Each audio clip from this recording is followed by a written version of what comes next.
ऐसी ही बेहतरीन कहानियाँ सुनने के लिए केपी नॉवल चैनल को लाइक, शेयर और सब्सक्राइब करें। आने वाली कहानियों के बारे में जानने के लिए हमारे टेलीग्राम से जुड़ें। लिंक डिस्क्रिप्शन में है। बीट टाइस योर ज़ुअर at the beginning and get 10 times feedback. अध्याय 211, आत्मा भक्षण करने वाली आत्मा 100 गुना अधिक शक्तिशाली। जियाओ यान का जागरण। ध्वनि की घाटी के गुरु यिनहाओ की घोषणा के साथ महीने भर चलने वाला ध्वनि शुद्धिकरण अनुष्ठान आखिरकार समाप्त हो गया। अपनी यात्रा पर ध्यान रखना, जियाओ जे ने बड़े लियू तियान और कीमिया टॉवर के शिष्यों से कहा जो प्रस्थान करने वाले थे। चिंता मत करो, मैं राष्ट्रपति जुबान कोंगजी को सब कुछ समझा दूंगा। बड़े लियू तियान ने मुस्कुराते हुए जियाओ जे को अलविदा कहा और सभी को अपने साथ ले गए। जियाओ जे, ध्यान रखना, डैन चेन ने अपने बाएं हाथ से अपने दाहिने हाथ की पीठ पर सुनहरे आग के निशान को ढकते हुए कहा। जियाओ जे ने उसे देखकर मुस्कुराया और अलविदा कहा। डैन चेन ने कई बार पीछे मुड़कर देखा जब तक कि वे एक दूसरे को देख नहीं पाए। इस ध्वनि शुद्धिकरण अनुष्ठान के कारण डैन चेन की आत्मा भक्षण करने वाली आत्मा में सुधार हुआ है। एक और 100 गुना फीडबैक कौशल प्राप्त हुआ। जियोजे ने अपने सिस्टम पैनल पर स्पिरिट डिवोरिंग सोल स्किल देखी जो एक हल्की सुनहरी रोशनी से चमक रही थी और इसे सक्रिय करने का फैसला किया। 100 गुना इनाम के साथ प्रक्रिया में बस एक पल लगेगा। अचानक जियोजे के सामने का शून्य टूट गया जिससे एक अनंत स्थान प्रकट हुआ। स्वर्ग और पृथ्वी से आध्यात्मिक ऊर्जा की एक विशाल मात्रा आत्मा की चमक के साथ उसकी ओर घूम गई।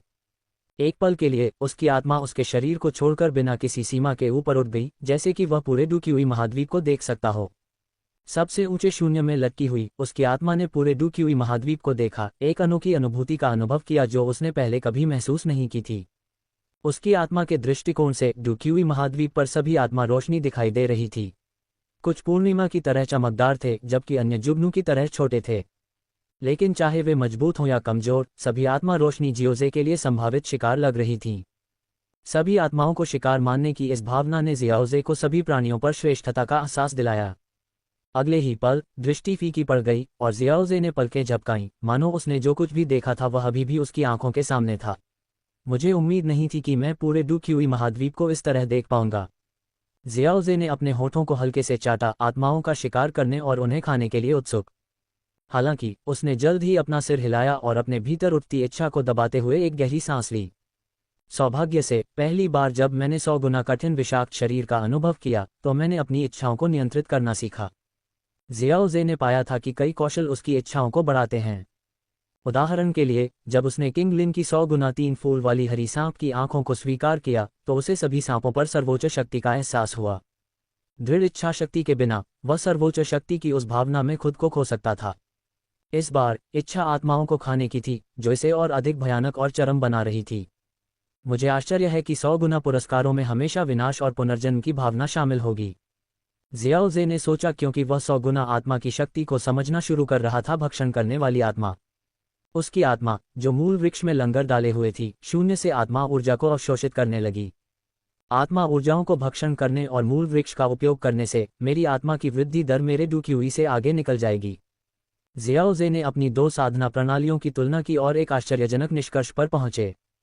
हालांकि उन्होंने महसूस किया कि चूंकि उनकी आत्मा लगातार आत्मा तकनीकों का उपयोग कर रही थी, इसलिए इसकी वृद्धि दर स्वाभाविक रूप से तेज थी। 100 गुना आत्मा भक्षण करने वाली आत्मा के साथ यह आश्चर्यजनक नहीं था।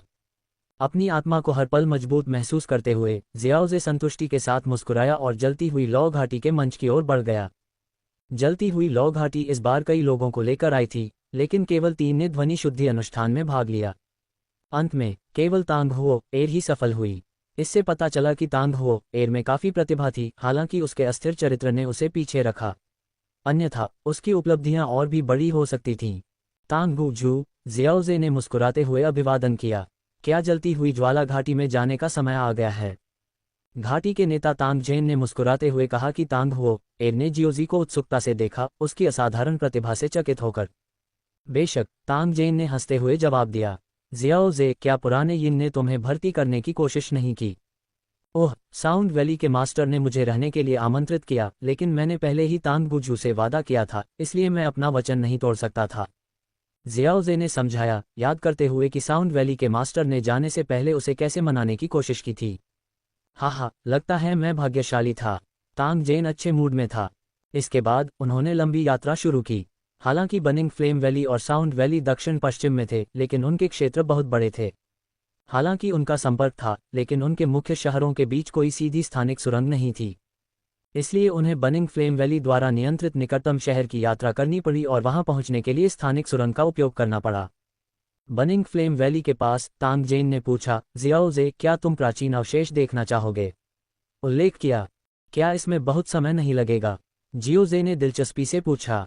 चिंता मत करो, अग्नि सुरक्षा गोली जरूरी नहीं है, तांग जेन ने समझाया और एल्डर चीहुओ को शिष्यों को वापस ले जाने का निर्देश दिया, जबकि वह और जियोजे अवशेष के पास गए। तांग हुओ, तुम नहीं आ सकते। नहीं, ये तुम्हारे लिए बहुत खतरनाक है, तांग जेन ने अपनी बेटी को फटकार लगाई, जो उन्हें जाते हुए देख रही थी। जियोजे, हमने प्राचीन अवशेष पाया और इसे एक स्थानिक अवरोध के साथ सील कर दिया, इसलिए बहुत कम लोग इसके बारे में जानते हैं, तांग जेन ने एक प्राचीन औषधीय कड़ाही दिखाते हुए समझाया। मैंने इसे प्रवेश द्वार के पास पाया, जिससे मुझे लगा कि यह किसी प्राचीन कीमियागर का है। जियोजे ने कड़ाही का निरीक्षण किया, इसकी गुणवत्ता और उम्र पर ध्यान दिया, हालांकि यह सबसे अच्छी नहीं थी। हम यहाँ हैं। नाटक, तांग जेन की आवाज़ ने जियोजे को वास्तविकता में वापस ला दिया।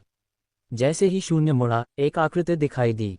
नमस्कार वैली मास्टर, ये हमारे मुख्य बुजुर्ग हैं और यह पिल टॉवर से जियोजे है, तांग जेन ने उनका परिचय कराया। बुजुर्ग ने हिचकिचाहट दिखाई, फिर तांग जेन के युवा प्रतिभाशाली जियोजे के साथ अच्छे संबंध बनाने के इरादे को समझा। हम अभी गहराई तक नहीं जा सकते, यह अभी भी अस्थिर है। चलो देखते हैं, लेकिन हम गहराई में नहीं जाएंगे, तांग जेन ने आश्वासन दिया, जियोजे को प्राचीन अवशेष दिखाने के लिए तैयार। मुख्य बुजुर्ग ने सिर हिलाया और जल्दी से अपने हाथों से एक मुहर बनाई। उसके पीछे का स्थान विकृत हो गया और एक स्थानिक भंवर बन गया। चलो जियोजे, जियोजे ने तांग जेन का अनुसरण किया और वे एक साथ स्थानिक भंवर में प्रवेश कर गए। प्रकाश बदल गया और उनके सामने का परिदृश्य पूरी तरह से बदल गया। उनकी आंखों के सामने एक राजसी कांस्य महल दिखाई दिया, जो बड़ी मात्रा में स्थानिक ऊर्जा से घिरा हुआ था, जिसने हवा को चीर दिया और अंधेरे, खतरनाक स्थानिक दरारें बना दीं। इन दरारों के माध्यम से जियाओजे कांस्य महल की सतह को देख सकता था, जिस पर अनगिनत दरारें थीं, जिससे ये खंडहर जैसा लग रहा था। हालांकि जियाओजे अभी भी खंडित पैटर्न में एक अधूरे ड्रैगन की आकृति को पहचान सकता था। अगर वह ध्यान केंद्रित करता तो वह उसमें से एक प्राचीन और शक्तिशाली ड्रैगन आभा को निकलता हुआ महसूस कर सकता था। ड्रैगन, जियाओजे ने धीरे से बड़बड़ाया। बिल्कुल, यह एक ड्रैगन जाति कीमियागर होना चाहिए, कुछ बेहद दुर्लभ, तांग जेन ने समझाया, ये देखते हुए कि जियाओजे ने रहस्य का कुछ हिस्सा समझ लिया था। मैंने इस प्राचीन स्थल की खोज मेरी अलग आग, 9 ड्रैगन और बिजली की आग की बदौलत की, जिसने इस कांस्य महल के साथ प्रतिक्रिया की। एक ड्रैगन कीमियागर, मुझे उम्मीद है कि मुझे कुछ मूल्यवान मिलेगा, जियाओजे ने जिज्ञासा के साथ टिप्पणी की। पूरे प्राचीन स्थल में केवल यह कांस्य महल बचा था, जो वास्तव में असाधारण था। इस स्थानिक विकृति की स्थिति को देखते हुए ये संभवतः लगभग 10 दिनों में शांत हो जाएगा। जियाओजे ने अपनी ठुड्डी को सहलाया, ये सोचते हुए कि हालांकि वे अब प्रवेश कर सकते हैं, लेकिन स्थानिक दरारें एक बड़ा जोखिम थीं। अगर वे किसी में गिर गए, भले ही वे बच गए, उन्हें विशाल स्थानिक शून्य में कहीं भी ले जाया जा सकता था। सुरक्षित रहने के लिए स्थानिक दरारों के कम होने का इंतजार करना बेहतर होगा। तांग जेन, क्या आपके पास अग्नि गोली की रेसिपी और सामग्री है? मैं इसे यहीं तैयार कर सकता हूँ। तांग जेन आश्चर्यचकित था, लेकिन उसने सिर हिला दिया। अगर जियोजे ऐसा करना चाहता है तो चलो उसकी योजना का पालन करें। प्राचीन स्थल को छोड़कर जियोजे ने एक पहाड़ पाया और दीवार में एक गहरी गुफा खोदी। तांग जेन, यहाँ अग्नि गोली के लिए नुस्खा और सामग्री है, तांग जेन ने जियोजे को एक भंडारण अंगूठी सौंपते हुए कहा। इसे मेरे ऊपर छोड़ दो। तांग जेन और मुख्य बुजुर्ग ने देखा कि जियोजे गुफा में गायब हो गया। तांग जेन, क्या ये सच है कि युवक का कीमिया कौशल इतना प्रभावशाली है कि हमारे संप्रदाय को उसे खुश करने के लिए इतनी दूर जाने की जरूरत है? मुख्य बुजुर्ग ने कुछ हद तक संदेह करते हुए पूछा। उसका आत्मा स्तर पहले से ही आत्मा की स्थिति तक पहुंच चुका है। वह 8वीं कक्षा का कीमियागर बनने की राह पर है। आधिकारिक तौर पर मान्यता प्राप्त करने के लिए उसे केवल 8वीं कक्षा की गोली बनाने की जरूरत है। एक मास्टर कीमियागर, मुझे भी उसका सम्मान करना चाहिए। अब उसका अनुग्रह प्राप्त करना बेहतर है, तांग जेन ने विस्मय के स्वर में समझाया। मुख्य बुजुर्ग दंग रह गया। संप्रदाय के मुख्य बुजुर्ग के रूप में वह एक मास्टर और एक ग्रैंड मास्टर कीमियागर के बीच के अंतर को अच्छी तरह से जानता था। हालांकि नाम में केवल एक छोटा सा अंतर था, लेकिन दोनों स्तरों के बीच की दूरी बहुत अधिक थी। एक ग्रैंड मास्टर कीमियागर वास्तव में आध्यात्मिक गोलियां बना सकता था, जिन्हें जीवित गोलियां के रूप में जाना जाता है। ये गोलियां इतनी मूल्यवान थीं कि शक्तिशाली लड़ाके भी उनकी ओर आकर्षित होते। अगर वे वास्तव में जियाओजी का अनुग्रह प्राप्त करने में कामयाब हो गए, तो उन्होंने जो कीमत चुकाई है, वह तुलना में कुछ भी नहीं होगी। ये सोचकर मुख्य बुजुर्ग को राहत मिली कि उसने तांग जेन पर आपत्ति नहीं की, अन्यथा उसने भविष्य के ग्रैंडमास्टर किमियागर पर बुरा प्रभाव डाला होता। इसके अलावा उसने महसूस किया कि जियाओ जी अपनी उम्र में ग्रैंडमास्टर किमियागर बनने की राह पर था। भले ही वह दानहुई चैंपियनशिप न जीत पाए, लेकिन निश्चित रूप से उसके पास दंता के नेताओं में से एक बनने के गुण होंगे। एक भावी दंता नेता, मुख्य बुजुर्ग ने निगल लिया। तांग जेन वास्तव में बुद्धिमान है। हाँ, ये शुद्ध संयोग था, लेकिन अब मुझे खुशी है कि मैंने जियाओजी को अग्नि गोली तैयार करने के लिए आमंत्रित किया, तांग जेन ने हंसते हुए उत्तर दिया। इस बीच उत्तर पश्चिमी महाद्वीप में जियानान अकादमी में, स्वर्ग शोधन टॉवर में, भूमिगत दुनिया में लावा और अग्निविश निरंतर थे। ऐसा लग रहा था कि हजारों वर्षों में कुछ भी नहीं बदला है, इसकी प्राचीनता और एकरसता को बनाए रखा है। इस भूमिगत दुनिया में कहीं एक अदृश्य अग्नि सांप ने जगह की ऊर्जा को अवशोषित कर लिया, जबकि जियाओ यान इसके अंदर चेतना वापस पाने लगा। क्या मैं मरा नहीं हूं? ये वह रहस्यमयी गोली है। आश्चर्य के एक संक्षिप्त क्षण के बाद जियाओ यान को एहसास हुआ कि वह अभी भी जीवित है और उसे याद आया कि पहाड़ों की गहराई में उसे मिली एक रहस्यमयी गोली ने उसे बचाया था। इसके अलावा अग्निसर्प की गर्मी के बावजूद उसके शरीर ने कोई प्रतिकूल प्रतिक्रिया नहीं दिखाई, मानो वह पूरी तरह से पतित हृदय ज्वाला के अनुकूल हो गया हो। ऐसा लगता है कि पतित हृदय ज्वाला को भस्म करना असंभव नहीं है। इस बीच ब्लैक कॉर्नर क्षेत्र में एक अंधेरी इमारत में जियाओ जियान ने एक जहरीली गोली निगल ली। उसकी ऊर्जा बढ़ने के साथ उसका चेहरा नीले बैंगनी रंग से रंग गया। जब से जियाओजी चला गया है, उसकी शुद्ध जहरीली ऊर्जा के बिना जहर मैनुअल से बनी ये जहरीली गोलियां मुश्किल से ही पर्याप्त हैं। जियाओ जियान की आंखों का रंग धीरे धीरे फीका पड़ गया और वह खुद से बुदबुदाने लगी। अब जब स्थिति स्थिर हो गई है, तो मुझे जोंगजोऊ जाने के लिए मुख्य बुजुर्ग से अनुमति मांगनी चाहिए। हालांकि उसे जियाओजी से अलग हुए ज्यादा समय नहीं हुआ था, लेकिन उसके दिल में पहले से ही असहनीय लालसा थी और जियाओ जियान उसे फिर से देखने के लिए उत्सुक थी। अध्याय 212, प्राचीन शून्य ड्रैगन और गोली निर्माण। आकाश में गोली की गड़गड़ाहट जोर से गर्जना कर रही थी। तांग जेन ने अपनी आंखों में खुशी का संकेत दिखाया। उनकी गणना के अनुसार जियोजे ने अपने पहले प्रयास में ही शोधन पूरा कर लिया होगा, लेकिन जियोजे के कीमिया कौशल के स्तर और उसकी आत्मा की स्थिति को देखते हुए यह आश्चर्य की बात नहीं थी कि वह अपने पहले प्रयास में सफल हो गया। तांग जेन जियोजे को गोली की गड़गड़ाहट से बचाने के लिए आगे बढ़ने ही वाला था कि उसने गुफा से जियोजे की आवाज़ सुनी। कृपया मास्टर तांग, हस्तक्षेप न करें। ये गोली की गड़गड़ाहट मेरे लिए फायदेमंद है। जियोजे की आवाज़ सुनकर तांग जेन ने जवाब देने से पहले एक पल के लिए हिचकिचाहट दिखाई। अगर एल्डर जियोजे अनुरोध करते हैं तो मैं हस्तक्षेप नहीं करूंगा। हालांकि कृपया इसे ज्यादा न करें और अपनी सीमाओं के भीतर रहें। अगर आप इसे संभाल नहीं सकते हैं तो खुद को मजबूर न करें। बेशक पूरी तरह से बनी हुई गोली की गड़गड़ाहट ने गोली क्यूई के निशान का अनुसरण किया और सीधे गुफा की ओर दौड़ी। एक पल के लिए गुफा के अंदर चट्टानें गिरी, जिससे तांग जेन को चिंता हुई कि जियाओजी को जिंदा दफनाया जा सकता है। तांग जेन ने आंखें सिकोड़कर गुफा में गहराई से देखा, जहां उसे एक सुनहरी लौ दिखाई दी जिसने उसकी दृष्टि को अवरुद्ध कर दिया। ये लौ भयानक है। तांग जेन ने अपनी आंतरिक आग नॉ थंडर ड्रैगन फायर से एक सहज भय महसूस करते हुए अपना आश्चर्य व्यक्त किया। हालांकि डैन टॉवर ने 3000 लपटों को सील कर दिया है, जहां तक मुझे पता है इसका रंग सुनहरा नहीं है। नॉ थंडर ड्रैगन फायर के डर को दिखाने के लिए यह अजीब आग की सूची में उच्च रैंक वाली लपटों में से कम एक होनी चाहिए। एक सुनहरी लौ। तांग जेन के दिमाग में विचार दौड़ गए। हालांकि कीमियागर न होने के कारण वह स्ट्रेंज फायर लिस्ट में उच्च रैंक वाली लपटों के विवरण को ठीक से पहचान नहीं सका। नाटक। मास्टर, क्या आपने ध्यान नहीं दिया कि गोली की गड़गड़ाहट की आवृत्ति सामान्य से अधिक लगती है? ग्रैंड एल्डर ने अचानक टैंग जेन को उसके विचारों से बाहर निकालते हुए कहा, जिसने तुरंत भौहें सिकोड़ लीं। ये सच है, ये लेवल 7 की गोली की गड़गड़ाहट से बहुत तेज है, लगभग 2 या 3 गड़गड़ाहट प्रति सांस। टैंग जेन, जो 9 थंडर ड्रैगन फायर की बदौलत कीमिया का भी अभ्यास करता था, कीमियागर की आत्मा शक्ति के बिना भी गोलियां बना सकता था। इस कारण से उसने कभी कभी गोली शोधन के दौरान उच्च स्तरीय कीमियागरों को देखा। लेवल 7 की गोलियों के निर्माण के दौरान गिरने वाली गोली की गड़गड़ाहट उतनी बार नहीं थी जितनी कि अब जियाओजे को झेलनी पड़ रही है। क्या इससे समस्याएं पैदा नहीं होंगी? ग्रैंड एल्डर ने चिंतित होकर अपनी चिंता व्यक्त की। इतनी असामान्य चीज आमतौर पर खतरे की भविष्यवाणी करती है और उसे जियाओजे की सुरक्षा की चिंता थी। आखिरकार जियाओजे डैन टॉवर का एक बुजुर्ग था जिसे बनिंग फ्लेम वैली ने गोली शोधन के लिए आमंत्रित किया था। अगर उसे कुछ हुआ तो घाटी आंशिक रूप से जिम्मेदार होगी। गुफा में सुनहरी लपटों को देखते हुए तांग जेन हिचकिचाया, सोच रहा था कि क्या उसे हस्तक्षेप करना चाहिए। सुनहरी लपटों ने तांग जेन और ग्रैंड एल्डर की धारणा को अवरुद्ध कर दिया, जबकि आग के अंदर सुनहरी जड़ों ने गोली की गड़गड़ाहट को अवशोषित कर लिया। गड़गड़ाहट की उच्च आवृत्ति सुनहरी जड़ों द्वारा उन्हें अवशोषित करने के कारण थी, न कि केवल उनका विरोध करने के कारण। जिस गति से गोली की गड़गड़ाहट गायब हुई वह इतनी तेज थी कि उनकी आवृत्ति बढ़ गई। जियाओजे ने गोली की गड़गड़ाहट को अवशोषित करने के लिए स्रोत वृक्ष का उपयोग करते हुए बिजली की शक्ति को भी अवशोषित कर लिया। अपने वर्तमान संविधान के साथ गोली की गड़गड़ाहट को अवशोषित करना खाने या पीने जितना आसान था।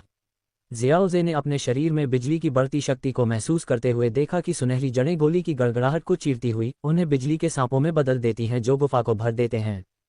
अचानक उसे समझ आ गई। जियाओजे थोड़ा मुस्कुराया। इन गोलियों की गड़गड़ाहट के साथ बातचीत करके मैंने आखिरकार एक अंतर्दृष्टि प्राप्त की है। अब जब मैंने इस धारणा को समझ लिया है तो मुझे अपनी गति युद्ध तकनीक को पूरा करने के लिए बस इसका पालन करने की आवश्यकता है। हालांकि जियाओजे की अंतर्दृष्टि लंबे समय तक नहीं रही, लेकिन ये बेहद मूल्यवान थी। युनलिंग कड़ाही के अंदर देखने पर जीवन शक्ति से भरी एक गोली तेजी से घूम रही थी। अगर कोई अनुभवी कीमियागर इसे देखता तो वे पाते कि इसकी गुणवत्ता एक साधारण अग्नि निवारक गोली से कहीं ज्यादा थी। अपनी आत्मा को आत्मा के दायरे में पहुंचाने के साथ युनलिंग कड़ाही पर जियाओजे का नियंत्रण शानदार था। वह गोलियों की जीवन शक्ति को सक्रिय रूप से बढ़ा सकता था, जो कि स्तर 8 की गोलियों के लिए भी एक मूल्यवान कौशल है। आमतौर पर स्तर 8 की गोली की गुणवत्ता जितनी अधिक होती है उसमें उतनी ही अधिक जीवन शक्ति होती है। इस जीवन शक्ति को सक्रिय रूप से बढ़ाने में सक्षम होने से दूसरे स्तर 8 कीमियागर ईर्ष्या करेंगे। ये पहली गोली है जिसमें मैं सक्रिय रूप से जीवन शक्ति बढ़ाने के लिए इसका उपयोग करता हूं। देखते हैं इसका नतीजा क्या निकलता है। आखिरी गोली की गड़गड़ाहट सुनहरी जड़ों द्वारा अवशोषित होने के बाद जियाओजे ने गोली को कड़ाही से बाहर निकाला। गोली में जीवन शक्ति है और इसकी गुणवत्ता सामान्य से कहीं ज्यादा है। ये युनलिंग कड़ाही के कारण है, साथ ही मेरी आत्मा शक्ति और स्रोत सम्राट ज्वाला में वृद्धि के कारण है। आत्मिक क्षेत्र में मेरी आत्मा शक्ति युनलिंग कड़ाही और स्रोत सम्राट ज्वाला के साथ स्तर 7 की गोलियों को परिष्कृत करने में सफलता दर बहुत अधिक है। गोली की गड़गड़ाहट बंद हो गई और तांग जेन, जिसने हस्तक्षेप न करने का फैसला किया था, आखिरकार शांत हो गया। जियाओजे के साथ अपने समय के दौरान वह उसे बेहतर तरीके से जान गया था। वह अभिमान के कारण अपनी सीमाओं से आगे बढ़ने वाला व्यक्ति नहीं था। अगर वह गोली की गड़गड़ाहट को संभाल नहीं पाता तो वह निश्चित रूप से मदद मांगता। जाहिर है, जियाओजे ने गड़गड़ाहट को आसानी से संभाला। जब गोली की गड़गड़ाहट आखिरकार बंद हो गई तो गुफा में गहरी सुनहरी लपटें शांत हो गईं। जियो को महसूस करते हुए जी की उपस्थिति से तांग जेन और ग्रैंड एल्डर ने राहत की सांस ली। मास्टर तांग, मैंने अग्नि निवारक गोली का शोधन सफलतापूर्वक पूरा कर लिया है। जियाओजे गुफा से बाहर आया, अनजाने में गोली की गड़गड़ाहट की कुछ शक्ति का उपयोग करते हुए सामान्य से अधिक तेज गति से आगे बढ़ा, जिसने तांग जेन को आश्चर्यचकित कर दिया। तांग जेन ने जल्दी से जियाओजे के हाथों से गोली ले ली, एक नज़र में इसकी बेहतर गुणवत्ता को पहचान लिया। गोली पर रेखाएं स्पष्ट थी, औषधीय सुगंध तेज थी और इसमें निहित ऊर्जा शक्तिशाली थी। धन्यवाद एल्डर जियाओजे। इस समय के दौरान प्राचीन खंडहरों के भीतर स्थानिक विकृतियों में सुधार हुआ है। ये सुनकर जियाओजे की आंखें चमक उठीं। ओह, क्या मैं एक नज़र डाल सकता हूँ? बेशक ग्रैंड एल्डर। हाँ, ग्रैंड एल्डर ने सम्मानपूर्वक जवाब दिया। अब उन्हें जियाओजे के प्राचीन खंडहरों में प्रवेश करने पर कोई आपत्ति नहीं थी।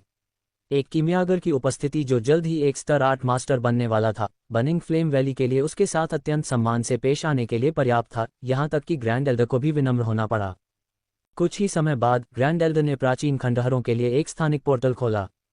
चलो एल्डर जियाओजे। तांग जेन स्थानिक पोर्टल में घुस गया। उसके तुरंत बाद जियाओजे आया, जो बिजली की चमक में लिपटा हुआ था। कितना प्रभावशाली! न केवल उसकी कीमिया कौशल असाधारण है, बल्कि डूबी हुई युद्ध ऊर्जा में उसकी साधना भी असाधारण है। ग्रैंड एल्डर जियाओजे की गति को देखकर आश्चर्यचकित हुए बिना नहीं रह सके। स्थानिक पोर्टल से गुजरते हुए जियाओजे ने एक बार फिर प्राचीन खंडहरों को देखा। पहले की तुलना में कम स्थानिक दरारें थीं। कांस्य महल भी अधिक दिखाई दे रहा था। हम अब प्रवेश कर सकते हैं। हमें बस सावधान रहने की जरूरत है। लेकिन सुरक्षित रहने के लिए क्या हमें 2 या 3 दिन और इंतजार करना चाहिए? तांग जेन ने खंडहरों का निरीक्षण करने के बाद ये सुझाव दिया। हाँ, शायद। जियाओजे ने एक पल के लिए हिचकिचाहट की। तांग जेन की सलाह का पालन करने का फैसला किया। हालांकि वह ये देखने के लिए उत्सुक था कि कांस्य महल में कौन सी कीमियागिरी छिपी है, लेकिन वह जानता था कि धैर्य रखना एक गुण है और सावधानी से काम लेना बेहतर है।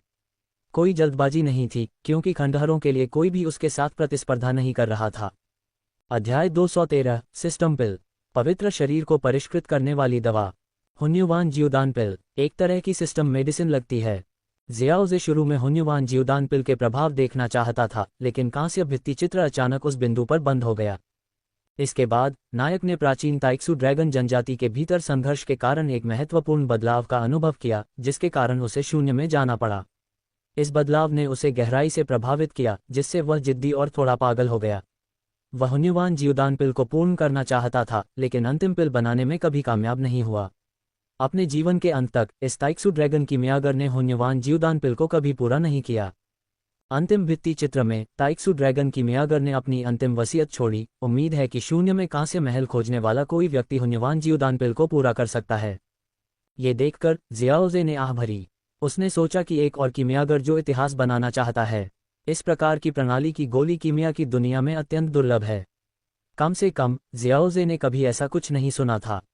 ये पता चला कि यह कांस्य महल शून्य से गिर गया, या बल्कि तांग जेन की नौ ड्रैगन बिजली की आग से आकर्षित होकर जलती हुई लौ घाटी के पास उतरा। जियाओजे ताइक्सू ड्रैगन के विशाल खोल के पास गया। वह जितना करीब गया, उसने ड्रैगन के दबाव को उतना ही मजबूत महसूस किया। हालांकि ताइक्सू ड्रैगन पहले ही मर चुका था। जियाओजे की ताकत के साथ उसे कोई महत्वपूर्ण प्रभाव नहीं हुआ। भले ही ड्रैगन मर चुका है, लेकिन उसका दबाव अभी भी बना हुआ है। जियाओजे ने ताइक्सू ड्रैगन के शरीर से गुजरते हुए आह भरी। उसने ड्रैगन के शरीर के नीचे छिपी एक कांस्य वेदी की खोज की। वेदी पर एक बैंगनी और सोने की औषधीय कड़ाही ने उसका ध्यान आकर्षित किया।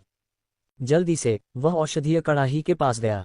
इसकी सतह पर बहुत ही यथार्थवादी तरीके से 9 ताइक्सू ड्रैगन उकेरे गए थे। सबसे आश्चर्यजनक बात यह थी कि औषधीय कड़ाही से निकलने वाला दबाव ताइक्सू ड्रैगन की लाश से भी ज्यादा था। जियोजे ने कड़ाही को थोड़ा खोला और खून की तेज गंध सूंघी।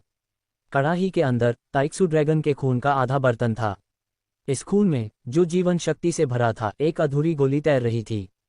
महत्वपूर्ण रक्त से गोली बनाना। जियोजे ने इस कीमिया तकनीक को पहचानते हुए कहा।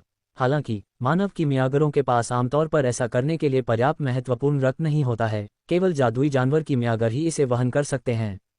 महत्वपूर्ण रक्त की बदौलत गोली लंबे समय तक बरकरार रही। जियोजे ने गोली देखी, जो बैंगनी और सुनहरे रंग की थी, जो एक ताइक्सू ड्रैगन की छोटी लेकिन ज्वलंत छाया से घिरी हुई थी। भले ही यह सिर्फ एक छाया थी, लेकिन यह एक जीवित ताइक्सू ड्रैगन की तरह लग रहा था। जियोजे ने जो ड्रैगन दबाव महसूस किया था, वह इस अधूरी गोली से आया था। अपने कीमिया अनुभव के साथ जियोजे ये निर्धारित कर सकता था कि हालांकि अधूरी थी, ये गोली कम से कम 8वीं कक्षा की थी। गोली के चारों ओर ड्रैगन की छाया उसकी आत्मा थी। जियोजे ने सावधानी से कड़ाही को बंद कर दिया, गोली को बाहर नहीं निकाला। यह अभी भी संतुलित थी और ड्रैगन के खून से पोषित हो रही थी। इसे बाहर निकालने से यह बर्बाद हो जाएगी। मुझे अभी भी हुन्युवान जिउदान गोली के लिए पूरी रेसिपी ढूंढनी है, अन्यथा मैं इस पूरी तरह से अज्ञात दवा को पूरी तरह से परिष्कृत नहीं कर सकता। जियाओजे वेदी के केंद्र में गया, जहां केवल 3 वस्तुएं थीं, एक उच्च स्तरीय बैंगनी और सोने की भंडारण अंगूठी, उसी रंग की एक जेड पट्टिका और एक रक्तरंजित ड्रैगन स्केल। उसने सबसे पहले भंडारण अंगूठी ली। उस पर आत्मा का निशान बहुत कमजोर था और जियाओजे ने अपनी आध्यात्मिक शक्ति से इसे आसानी से तोड़ दिया। अंगूठी की खोज करते हुए उसे कई मूल्यवान वस्तुएं मिलीं, विशेष रूप से गोली के नुस्खे। जियाओजे को विशेष रूप से हुन्युवान जिउदान गोली के नुस्खे में दिलचस्पी थी। हालांकि उसे कई नुस्खे मिले, लेकिन ज्यादातर जादुई जानवरों के लिए थे और अन्य अधिक सामान्य थे। ठीक है, ये समझ में आता है। ये कीमियागर एक जादुई जानवर था, इसलिए उसके ज्यादातर नुस्खे जादुई जानवरों के लिए थे। जियाओजे को इससे कोई फर्क नहीं पड़ा।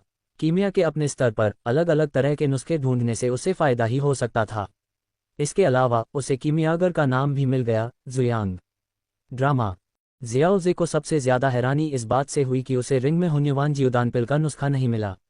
भित्ति चित्र के अनुसार जुयांग ने अपना जीवन इस पिल को समर्पित कर दिया। ये भी कहा जा सकता है कि अगर उसने हुन्युवान जिउदान पिल को पूरा कर लिया, तो वह 9वीं कक्षा का कीमियागर बन सकता था। लेकिन अपने कबीले में हुए बदलावों के कारण जुयांग शून्य में चला गया। उसने अपना समर्थन खो दिया और अकेले काम करते हुए कभी भी पिल को पूरा नहीं कर पाया। वह शून्य में मर गया, अपनी अंतिम इच्छा छोड़कर कि कोई उसका काम पूरा करे। अगर मैं जियान के ताइक्सू गुलोंग वंश के प्रतिगमन को स्वीकार करता, तो क्या मैं खुद को ताइक्सू गुलोंग जनजाति का हिस्सा मान सकता था? प्राचीन शून्य ड्रैगन कबीला। ये सोचते हुए जियाओजे को याद आया कि जियान कुछ समय पहले अपने ताइक्सू गुलोंग जनजाति में वापस आ गई थी। वह इतने समय में कोई प्रगति नहीं कर सकती थी, है न? या कोई वंश प्रतिगमन नहीं था। मूल कहानी में जियान का वंश ताइक्सू गुलोंग जनजाति में सबसे शुद्ध था। यहाँ तक कि उसके रक्तचाप ने भी शक्तिशाली जियोंग जान को ये कहने पर मजबूर कर दिया, पैतृक रक्तचाप। अगर वह जियान के वंश प्रतिगमन को प्राप्त करना चाहता था तो उसे ड्रैगन और फीनिक्स फल का सहारा लेना होगा। ठीक है, बस एक बार ही काफ़ी है। एक बार ही अन्य प्रतिगमन जितना ही फायदेमंद होगा। इसके अलावा प्रारंभिक प्रतिगमन के अनुसार जो 100 गुना अधिक है, जियान द्वारा ड्रैगन और फीनिक्स फल को अवशोषित करने के बाद वह 4 सितारा डूशेंग स्तर तक पहुंच सकती है। 100 गुना प्रतिगमन के साथ कौन जानता है कि वह किस स्तर तक पहुंच सकती है। आखिरकार डूशेंग चरण में प्रत्येक स्तर बहुत अलग है। ये सोचकर जियाओजे ने अपना सिर हिलाया। डूशेंग अवशेष के खुलने तक कई साल बाकी थे। इसके बारे में बहुत अधिक सोचने की आवश्यकता नहीं थी। लेकिन अगर मुझे सटीक स्थान पता होता तो जब मैं जियान को पाता तो क्या मैं डूशेंग अवशेष को खोजने के लिए उसकी स्थानिक क्षमता का उपयोग कर सकता था। इस विचार को ध्यान में रखते हुए जियाओजे ने वेदी के केंद्र में ड्रैगन के आकार की जेड पट्टिका को पकड़ा। ये पट्टिका झूली द्वारा उसे दी गई पट्टिका के समान थी और यह छूने पर थोड़ी गर्म थी। जांच करने के बाद जियाओजे ने पाया कि दोनों पूरी तरह से अलग थे। एल्डर जूली द्वारा उन्हें दिया गया जेड एक संचार जेड था, जबकि यह ड्रैगन के आकार का जेड एक सूचना जेड था। जियाओजे ने अपनी आध्यात्मिक शक्ति इसमें डाली और जल्द ही उसकी आंखों में आश्चर्य की झलक दिखाई दी। इसमें हुन्युवान गोली के बारे में सारी जानकारी थी। शायद जू यांग चाहते थे कि भविष्य के शोधकर्ता इन गोलियों का निर्माण पूरा करें, इसलिए जानकारी बहुत विस्तृत थी। गोलियों को बनाने के विचार की अवधारणा से लेकर प्रक्रिया में प्रत्येक सफलता और विफलता तक हर कदम को सावधानीपूर्वक दर्ज किया गया था। इस जेड में जानकारी की मात्रा के संदर्भ में जियाओजे ने अनुमान लगाया कि यह राक्षसी रक्त विश्वकोश के 10वें हिस्से के बराबर था। ये याद रखना महत्वपूर्ण है कि राक्षसी रक्त विश्वकोश में बहुत अधिक ज्ञान समाहित है और जियाओजे इसे बहुत गहरा मानते हैं। इससे इस ड्रैगन के आकार के जेड में निहित जानकारी की बड़ी मात्रा का अंदाजा मिलता है। कोई आश्चर्य नहीं कि लिखित सूत्र का उपयोग नहीं किया गया था। आध्यात्मिक शक्ति के साथ इतनी सारी जानकारी रिकॉर्ड करना एक 8वीं कक्षा के कीमियागर को भी थका देगा। जियाओजे ने हुन्युवान गोली की स्थिति को भी समझा। ये गोलियां विशेष रूप से जादुई जानवरों के लिए डिज़ाइन की गई थीं। ये सही है, झू यांग के डिज़ाइन के अनुसार मनुष्य इन गोलियों को बनाने की शर्तों को पूरा नहीं कर सकते थे। हालांकि जियाओजे निराश नहीं हुआ क्योंकि उसके पास जादुई जानवर के खून की प्रतिक्रिया थी और कोई भी जानवर नहीं बल्कि आकाश को निगलने वाला इंद्रधनुषी सांप। हुन्युवान गोली के निर्देशों के अनुसार जादुई जानवर के खून की जरूरत होती है, जिसे क्रम में पहली से 9वीं कक्षा तक की गोलियां बनाने के लिए विभिन्न सामग्रियों के साथ मिलाया जाता है। चूंकि वे जानवर के अपने खून से बनाई जाती हैं, इसलिए प्रभावों को बेहतर ढंग से आरोपित किया जा सकता है, जिससे अधिक प्रभावकारिता प्राप्त होती है। शायद पहली श्रेणी की गोली शरीर में थोड़ा ही सुधार करेगी, लेकिन 5वीं श्रेणी की गोली इसे 5% तक सुधार सकती है। 5 रंगों वाली बिजली के साथ 8वीं श्रेणी की गोलियां शरीर में आश्चर्यजनक रूप से 50% तक सुधार कर सकती हैं। ताइक्सू गुलोंग जैसे प्राचीन ड्रैगन जानवरों के लिए यह एक अमूल्य शरीर शोधन अमृत था। 5 रंग की बिजली के साथ 8वीं कक्षा की गोली लेने से शरीर में 50% तक सुधार हो सकता है। ये याद रखना महत्वपूर्ण है कि समय के साथ शरीर को बेहतर बनाना अधिक कठिन होता जाता है। सामान्य प्रशिक्षण का उन लोगों पर कोई प्रभाव नहीं पड़ता है जिनके शरीर बहुत मजबूत होते हैं, जिसके परिणामस्वरूप ऐसी स्थिति उत्पन्न होती है कि वे आगे नहीं बढ़ पाते हैं। जियाओजे ने 9वीं गोली के लिए जू यांग के विचार की समीक्षा की और कुछ अजीब बात देखी। उसने महसूस किया कि जू यांग के विचार में त्रुटि थी। जू यांग एक गतिरोध पर पहुंच गया है। उसका मानना था कि 9वीं गोली 9वीं कक्षा की गोली होनी चाहिए। अपने जीवन के अंतिम क्षण तक उसने 9वीं कक्षा की गोली बनाने की कोशिश करने के लिए अपने खून का भी इस्तेमाल किया। जू यांग ने अपने ताइक्सू गुलोंग खून से 8वीं कक्षा तक की गोलियां बनाई थीं, जो उच्चतम संभव स्तर तक पहुंच गई थीं। लेकिन 8वीं कक्षा की गोलियों के बाद गोलियां केवल 5 रंगों वाली बिजली को ही आकर्षित कर सकती थीं। जू यांग ने सोचा कि यह 8वीं कक्षा की गोलियों की सीमा थी और उसने 9वीं कक्षा की गोलियां बनाने पर ध्यान केंद्रित करना शुरू कर दिया, यह मानते हुए कि हुन्युवान गोली में प्रत्येक कक्षा के लिए एक गोली होनी चाहिए। जू यांग एक गतिरोध पर पहुंच गया है। 8वीं कक्षा से गोलियों के बीच का अंतर और भी बढ़ जाता है। जू यांग 5 रंग की बिजली वाली गोलियों से सीधे 9वीं कक्षा की गोलियों पर पहुंच गया। 5 रंग की बिजली वाली 8वीं कक्षा की गोलियों और 9वीं कक्षा की गोलियों के बीच 9 रंग की बिजली वाली 8वीं कक्षा की गोली होनी चाहिए। एक बाहरी पर्यवेक्षक के रूप में जियाओजी वह देख सकता था जो जू यांग नहीं देख सकता था। जू यांग शून्य में अकेला होने के कारण अपनी गलती का एहसास करने का अवसर नहीं पा सका। यदि उसने ताइक्सू गुलोंग जनजाति में अपना शोध जारी रखा होता तो उसे दूसरों की मदद से अपनी सीमा का पता चल सकता था। हुन्युवान गोली की 9वीं गोली 9 रंग की बिजली वाली 8वीं कक्षा की गोली होनी चाहिए। 9वीं कक्षा की गोलियों को 3 नई श्रेणियों में विभाजित किया जाना चाहिए: पवित्र गोलियां, रहस्यमय गोलियां और सुनहरी गोलियां। इस गणना के अनुसार 9वीं गोली पूरी करने से शरीर में 70% की वृद्धि हो सकती है। शरीर में 70% तक सुधार करना आश्चर्यजनक है।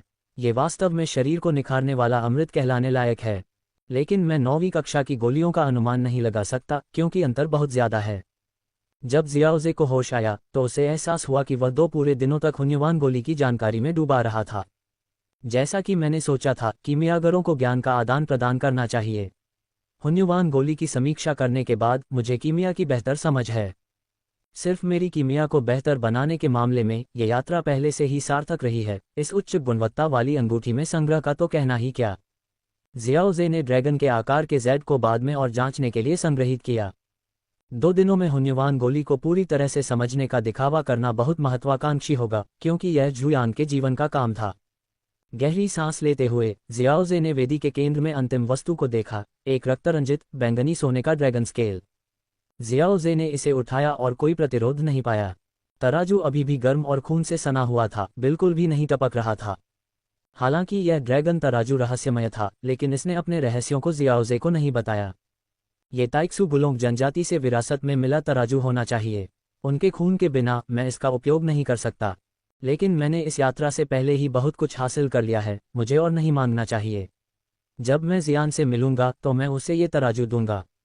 जियाओजे ने खून से सना तराजू हटा दिया और वेदी के चारों ओर बड़े ड्रैगन शव को देखा।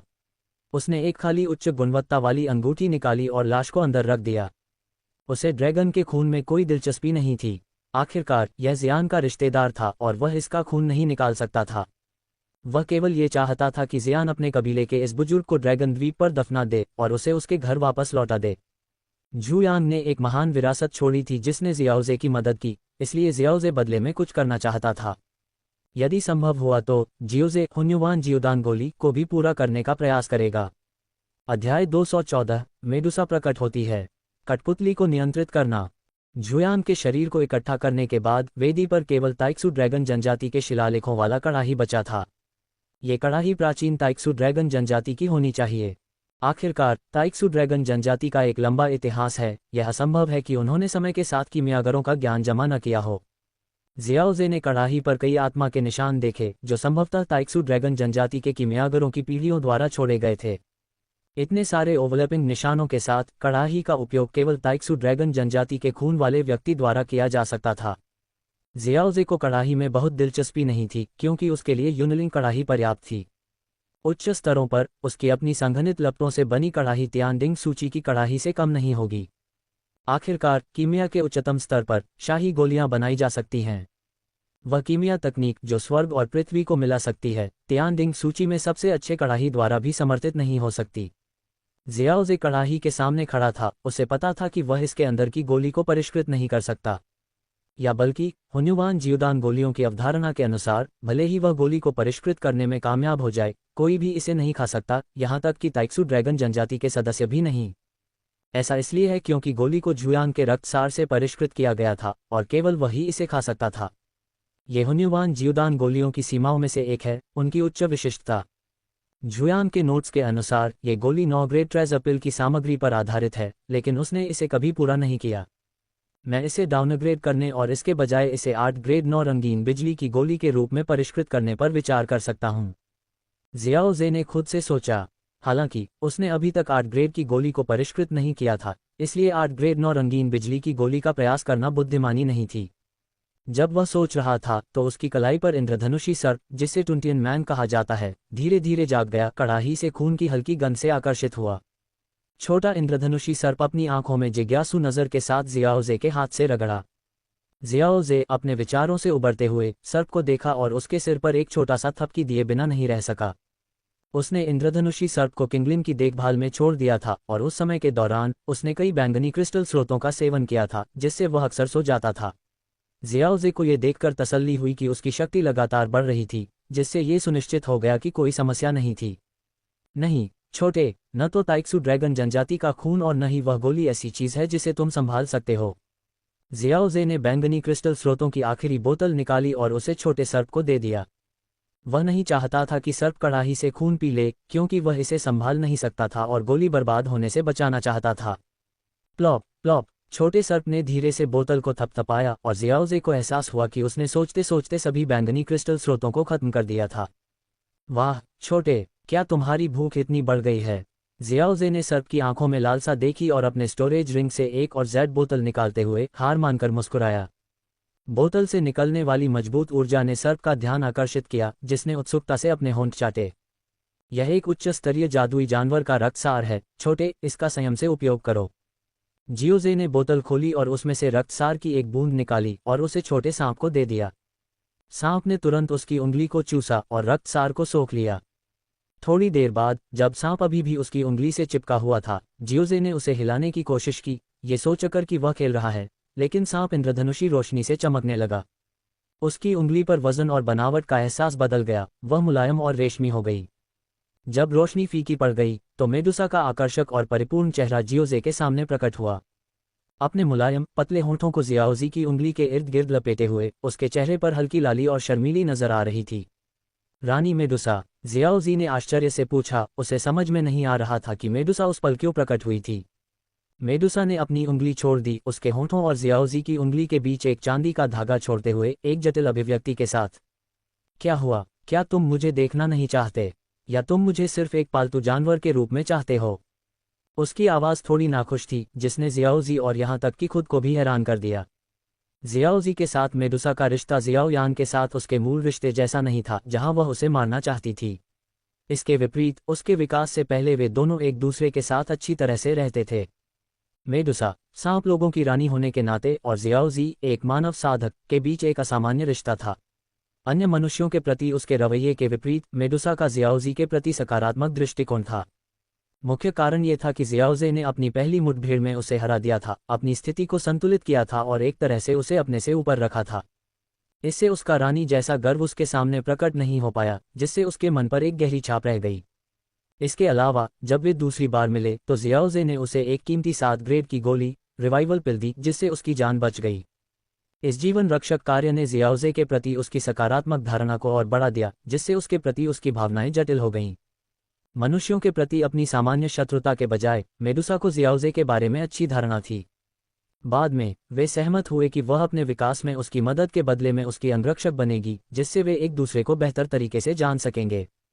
मेडुसा आज इसलिए प्रकट हुई क्योंकि वह जियाओजे के इंद्रधनुषी सर्प के साथ व्यवहार से थोड़ी ईर्ष्या कर रही थी और उसकी प्रतिक्रिया देखना चाहती थी। मुझे लगता है कि आपको पहले कुछ कपड़े पहनने चाहिए। जियाओजे ने चुप्पी तोड़ी, एक लबादा निकाला। मेडुसा ने थोड़ा शर्माते हुए मना नहीं किया और खुद को लबादे से ढक लिया। अपने विकास के बाद तुम्हें कैसा लग रहा है? जियाओजे ने विषय बदल दिया, मेडुसा की ओर देखा। लबादे के बावजूद, उसकी हरकतों से उसकी त्वचा के कुछ हिस्से दिखाई दे रहे थे, जिससे रहस्य की भावना पैदा हो रही थी, जिसने ध्यान आकर्षित किया।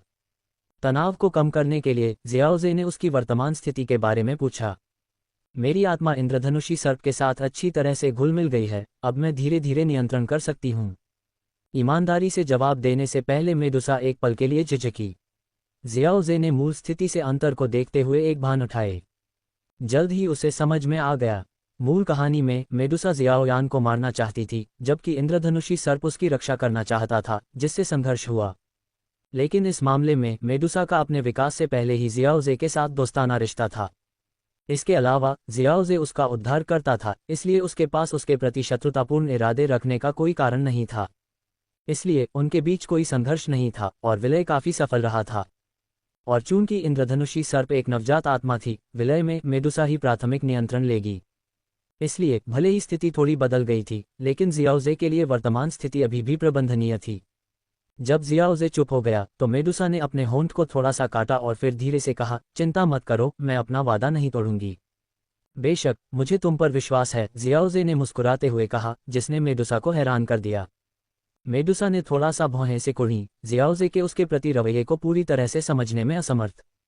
इस समय, मेडुसा जियाओजे की असली ताकत को नहीं समझ पा रही थी, जो निश्चित रूप से उससे बेहतर थी। इस स्थिति में, एक अंगरक्षक के रूप में उसकी भूमिका अनावश्यक लग रही थी। हालांकि, जियाओजे अभी भी अपना वादा पूरा करना चाहता था, और उसके करीब होने का मतलब था कि बाद में उसे मिलने वाले लाभ उससे कहीं अधिक होंगे जो उसने दिया था। आखिरकार, जियाओजे एक उच्च स्तरीय कीमियागर था। यहाँ तक कि मेडुसा को भी लगा कि जियाओजे उसके प्रति बहुत दयालु है।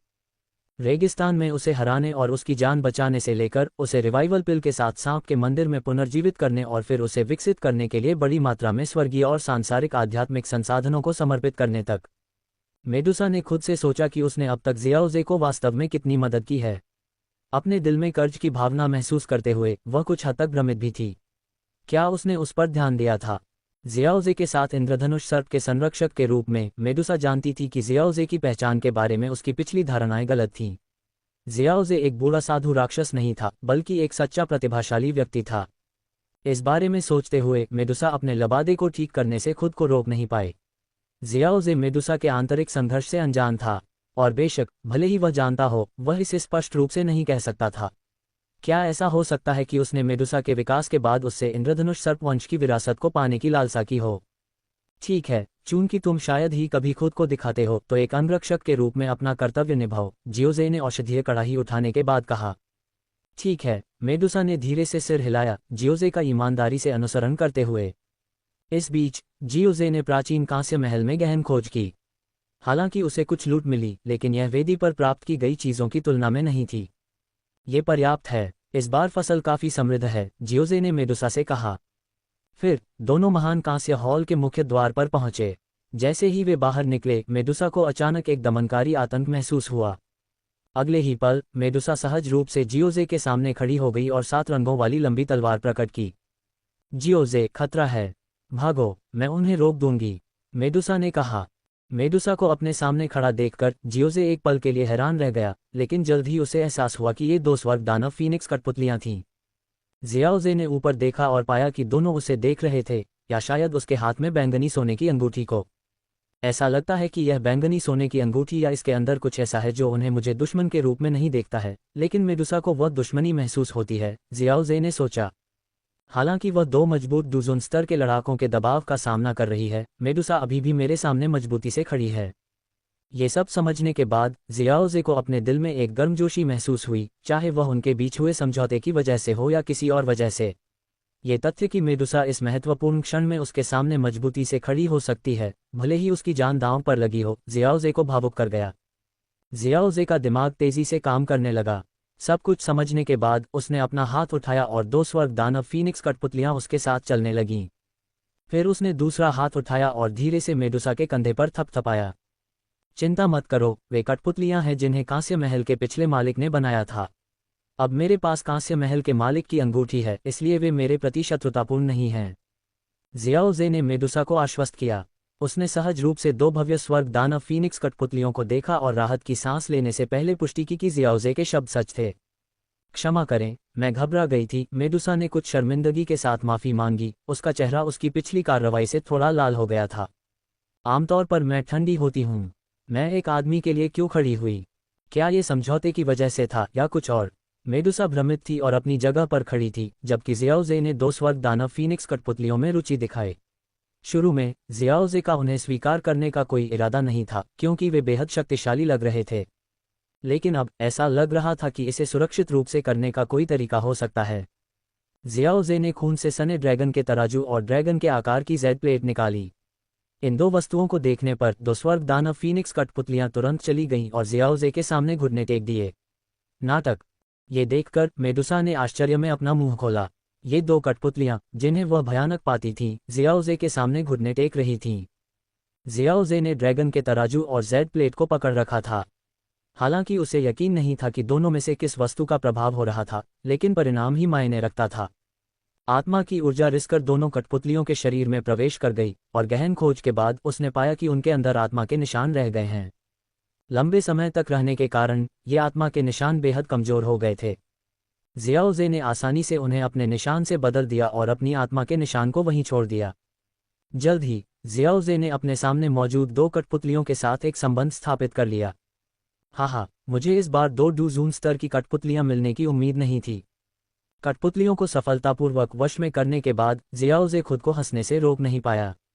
आखिरकार वे डूजून स्तर की कठपुतलियां थीं, जो मध्य महाद्वीप में काफी उपयोगी थीं।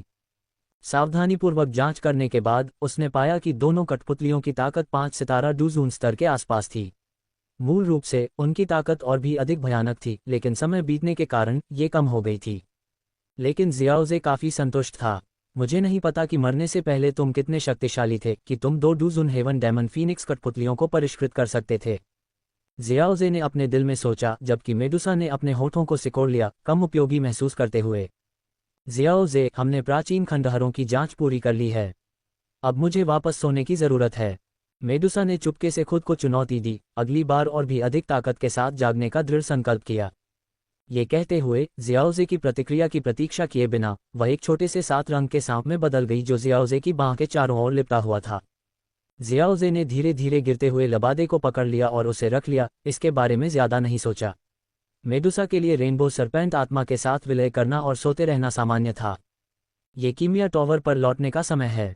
अंत में जियाओजे ने ग्रेट ब्रॉन्ज हॉल पर एक आखिरी नजर डाली, 2 फीनिक्स कठपुतलियों को अपनी अंगूठी में डाल दिया और फिर प्राचीन खंडहरों को छोड़ दिया। अध्याय 215 रहस्यमय शून्य गोली। मास्टर कीमियागर। जियाओजे के कांस्य महल से चले जाने के बाद इसे स्थिर रखने के लिए कठपुतली निकायों की कमी के कारण ये धीरे धीरे ढहने लगा और शून्य में गायब हो गया। टैंग जेन, जो दूर से देख रहा था, महल को अचानक ढहते हुए देखकर हैरान रह गया। बिजली की चमक में लिपटा हुआ जियाओजे तेजी से अंतरिक्ष में दरारों से गुजरा जब तक कि वह टैंग जेन तक नहीं पहुंच गया। जियाओजे, तुम आखिरकार बाहर आ ही गए। अगर तुम इतनी जल्दी नहीं आते तो मैं तुम्हें ढूंढने के लिए अंदर चला जाता, टैंग जेन ने कहा। जियाओजे को सुरक्षित देखकर राहत महसूस हुई। हाँ, आपकी चिंता के लिए धन्यवाद मास्टर टैंग। वह कांस्य महल वास्तव में एक कीमियागर की विरासत थी और मैंने उसका कुछ ज्ञान प्राप्त किया है, जियाओजे ने मुस्कुराते हुए झुकते हुए उत्तर दिया। यह यात्रा मेरे लिए बहुत फलदायी रही है। अगर भविष्य में तुम्हें किसी चीज़ की ज़रूरत होगी तो मैं तुम्हारी मदद करने की पूरी कोशिश करूंगा। जियाओजे के जवाब से संतुष्ट तांग जेन ने बड़े ही जोर से मुस्कुराया। प्राचीन खंडहरों के स्थान को उजागर करने के उनके जोखिम भरे निर्णय ने उन्हें सफल बनाया। हालांकि खंडहरों का इतिहास अनिश्चित था और उनमें शायद कोई मूल्यवान वस्तु न हो, लेकिन इस बार वे भाग्यशाली रहे। तांग जेन के साथ जियाओजे ने पिल टॉवर पर लौटने से पहले ब्लेजिंग फायर वैली में कुछ दिन बिताए। टॉवर के विशाल प्लाजा पर पहुंचने पर जियाओजे ने राहत की सांस ली। अंतरिक्ष सुरंगों के साथ भी यात्रा अभी भी थकाऊ है। उसने जांच की कि डैनचेन पर उसने जो अग्नि चिन्ह छोड़ा था वह सक्रिय नहीं हुआ था, जिसका अर्थ था कि वह सुरक्षित थी। जियाओजे पवित्र पिल सिटी के केंद्रीय क्षेत्र में गया और राष्ट्रपति जुवानकोंगजी को उनके मिशन के बारे में रिपोर्ट करने के लिए ब्लैक टॉवर में प्रवेश का अनुरोध किया। भव्य हॉल के अंदर जुवानकोंगजी एक प्राचीन पुस्तक पढ़ रहा था, जबकि जियाओजे अपने हाल के अनुभवों को बता रहा था। ब्लेजिंग फायर वैली की नज़र अच्छी है। क्या आपकी आत्मा का स्तर पहले से ही आध्यात्मिक क्षेत्र तक पहुंच चुका है? जुवानकोंगजी ने पूछा। हाँ, राष्ट्रपति जुवानकोंगजी, जियाओजी ने जवाब दिया। यह एक ईर्ष्यापूर्ण प्रतिभा है, जुवानकोंगजी ने आह भरी। एक संक्षिप्त बातचीत के बाद जियाओजी ने विदा ली। उनके जाने के बाद एक महिला अचानक प्रकट हुई। क्या वह पिल टॉवर का नया होनहार बुजुर्ग जियाओजी था? महिला ने बहुत सम्मान नहीं दिखाते हुए लेकिन अपनेपन से पूछा। हाँ, उसकी प्रतिभा के साथ उसे हमारे स्तर तक पहुंचने में ज्यादा समय नहीं लगेगा, जुवानकोंगजी ने महिला को आश्चर्यचकित करते हुए उत्तर दिया। इस अनुभव के बाद उसका आत्मा स्तर आध्यात्मिक क्षेत्र तक पहुंच गया है, जुवानकोंगजी ने समझाया। इस उम्र में वह पहले से ही आध्यात्मिक क्षेत्र तक पहुंच चुका है। महिला ने आश्चर्यचकित होकर कहा। इसलिए मैं उसके बारे में इतना उच्च विचार रखता हूँ, जुवानकोंगजी ने जियाओजी की प्रतिभा से बहुत दबाव महसूस करते हुए कहा। उसे खुद उस स्तर तक पहुंचने में दशकों लग गए थे। इस बार हमने एक सच्चे प्रतिभाशाली व्यक्ति को भर्ती किया है, महिला ने निष्कर्ष निकाला। काले टॉवर को छोड़ने के बाद जियाओजी अपने बुजुर्ग टॉवर में लौट आया। अंदर प्रवेश करते ही हरे रंग के कपड़े पहने एक आकृति उसकी बाहों में कूद पड़ी। युवा मास्टर जियाओजी, आप आखिरकार वापस आ गए। कियाओलिन ने तुम्हें बहुत याद किया है, कियाओलिन ने जियाओजी के सीने से लिपटते हुए कहा। मैं अब यहाँ हूँ, जियाओजी ने उसके सिर को सहलाते हुए कहा। उसकी अनुपस्थिति में कियाओलिन में काफी सुधार हुआ था, जो दर्शाता है कि उसने कड़ी मेहनत की थी। एक पल के बाद कियाओलिन शर्मा गई और अपनी हिम्मत से हैरान होकर दूर चली गई। युवा मास्टर जियाओजी, आपको अपनी यात्रा के बाद थोड़ा आराम करना चाहिए, कियाओलिन ने सुझाव दिया। टॉवर में एक दिन आराम करने के बाद जियाओजी ने 8वीं कक्षा की रेसिपी की तलाश शुरू की। वह इसे पिल टॉवर में योग्यता का आदान प्रदान करके, अन्य बुजुर्गों के साथ बातचीत करके या प्रमुख नीलामी में भाग लेकर प्राप्त कर सकता था। हालांकि हाल ही में कोई बड़ी नीलामी नहीं हुई थी, जियाओजी ने आखिरकार अपने संसाधनों का आदान प्रदान एक मिस्टिक वार्ड पिल रेसिपी के लिए किया, जो एक बहुत ही मूल्यवान 8वीं कक्षा की गोली थी। सामग्री एकत्र करने और अपने उन्नत कौशल के साथ जियाओजी ने गोली तैयार करना शुरू कर दिया। कुछ दिनों बाद कड़ाही में केवल एक चांदी का तरल पदार्थ बचा था, शक्तिशाली ऊर्जा उत्सर्जित करना। ये प्रक्रिया बहुत सफल रही है। अगर मैं इसे पूरा करने में कामयाब हो गया तो मैं 8वीं कक्षा का सच्चा मास्टर कीमियागर बन जाऊंगा, जियोजे ने अपनी प्रगति से संतुष्ट होकर सोचा। जियोजे ने धीरे धीरे अपनी आंखें बंद करते हुए खुद से कहा। उसकी शक्तिशाली आध्यात्मिक शक्ति युनलिंग कड़ाही में प्रवाहित हुई, जिससे गोली का पोषण होने लगा। गोली संघनन चरण सबसे लंबा है और इसके लिए कीमियागर को सभी अवयवों पर अत्यंत सटीक नियंत्रण रखने की आवश्यकता होती है। यहाँ आध्यात्मिक शक्ति एक महत्वपूर्ण भूमिका निभाती है। मजबूत आध्यात्मिक शक्ति के बिना अवयवों का प्रभाव आत्मा को गंभीर नुकसान पहुंचाने के लिए पर्याप्त होगा। 3 दिन जल्दी से बीत गए। एल्डर टॉवर के शीर्ष पर जियोजे ने धीरे से अपनी आंखें खोलीं। युनलिंग कड़ाही के अंदर जटिल पैटर्न वाली केवल एक चांदी की गोली बची थी। इससे एक तीव्र औषधीय सुगंध निकल रही थी, हालांकि इसकी ऊर्जा समाहित थी। ये निर्णायक क्षण है, जियोजे ने कहा। आकाश में बिजली का एक तूफान बनने लगा और कड़ाही से एक चांदी की रोशनी निकली, जिसने पवित्र गोली शहर में सभी का ध्यान आकर्षित किया। प्रकाश की शक्तिशाली ऊर्जा ने कई लोगों को गंभीर भाव अपनाने पर मजबूर कर दिया। ऐसा लगता है कि यह एल्डर जियाओजी के टॉवर से आ रहा है। वह हमेशा गोलियों को परिष्कृत करने में व्यस्त रहता है, किसी ने टिप्पणी की। क्या ऐसा नहीं लगता कि यह चांदी की रोशनी पहले से कहीं ज्यादा तेज है? दूसरे ने पूछा। हाँ, आकाश में बिजली के बादल भी बहुत बड़े हैं। चांदी की रोशनी ने आकाश को चीरते हुए जल्दी से 100 मीटर व्यास का बिजली का बादल बना दिया, जो पहले देखे गए किसी भी अन्य बिजली के बादल से अलग था।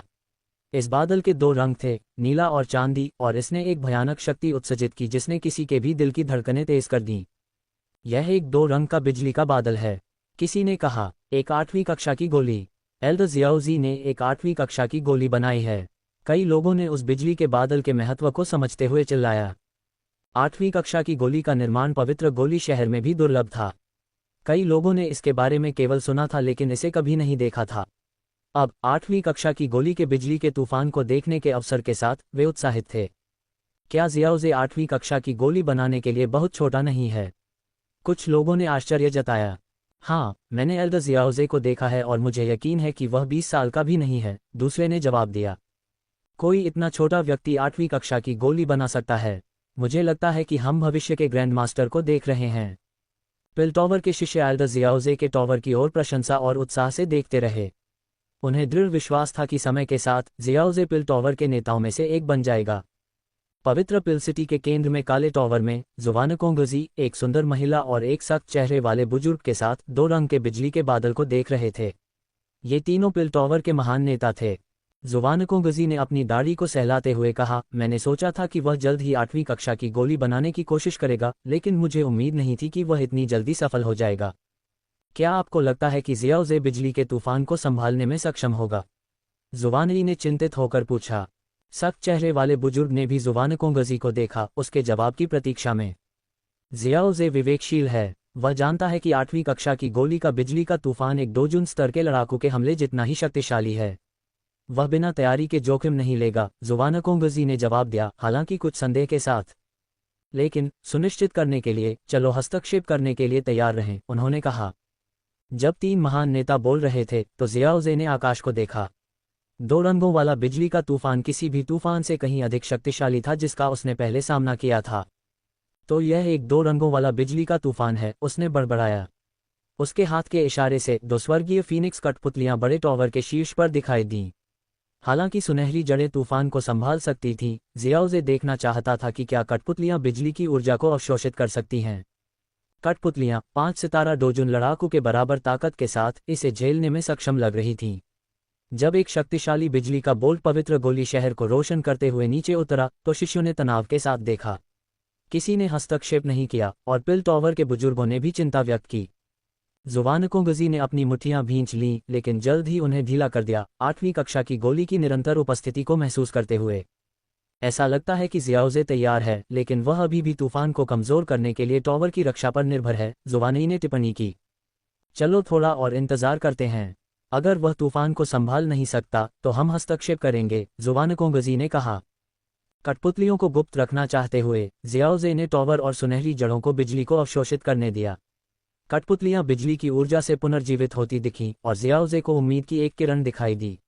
ऐसा लगता है कि यह बिजली शोधन तकनीक कठपुतलियों को बेहतर बना सकती है, उसने सोचा। अंत में जियाओजे ने खुद तूफान का सामना करने का फैसला किया।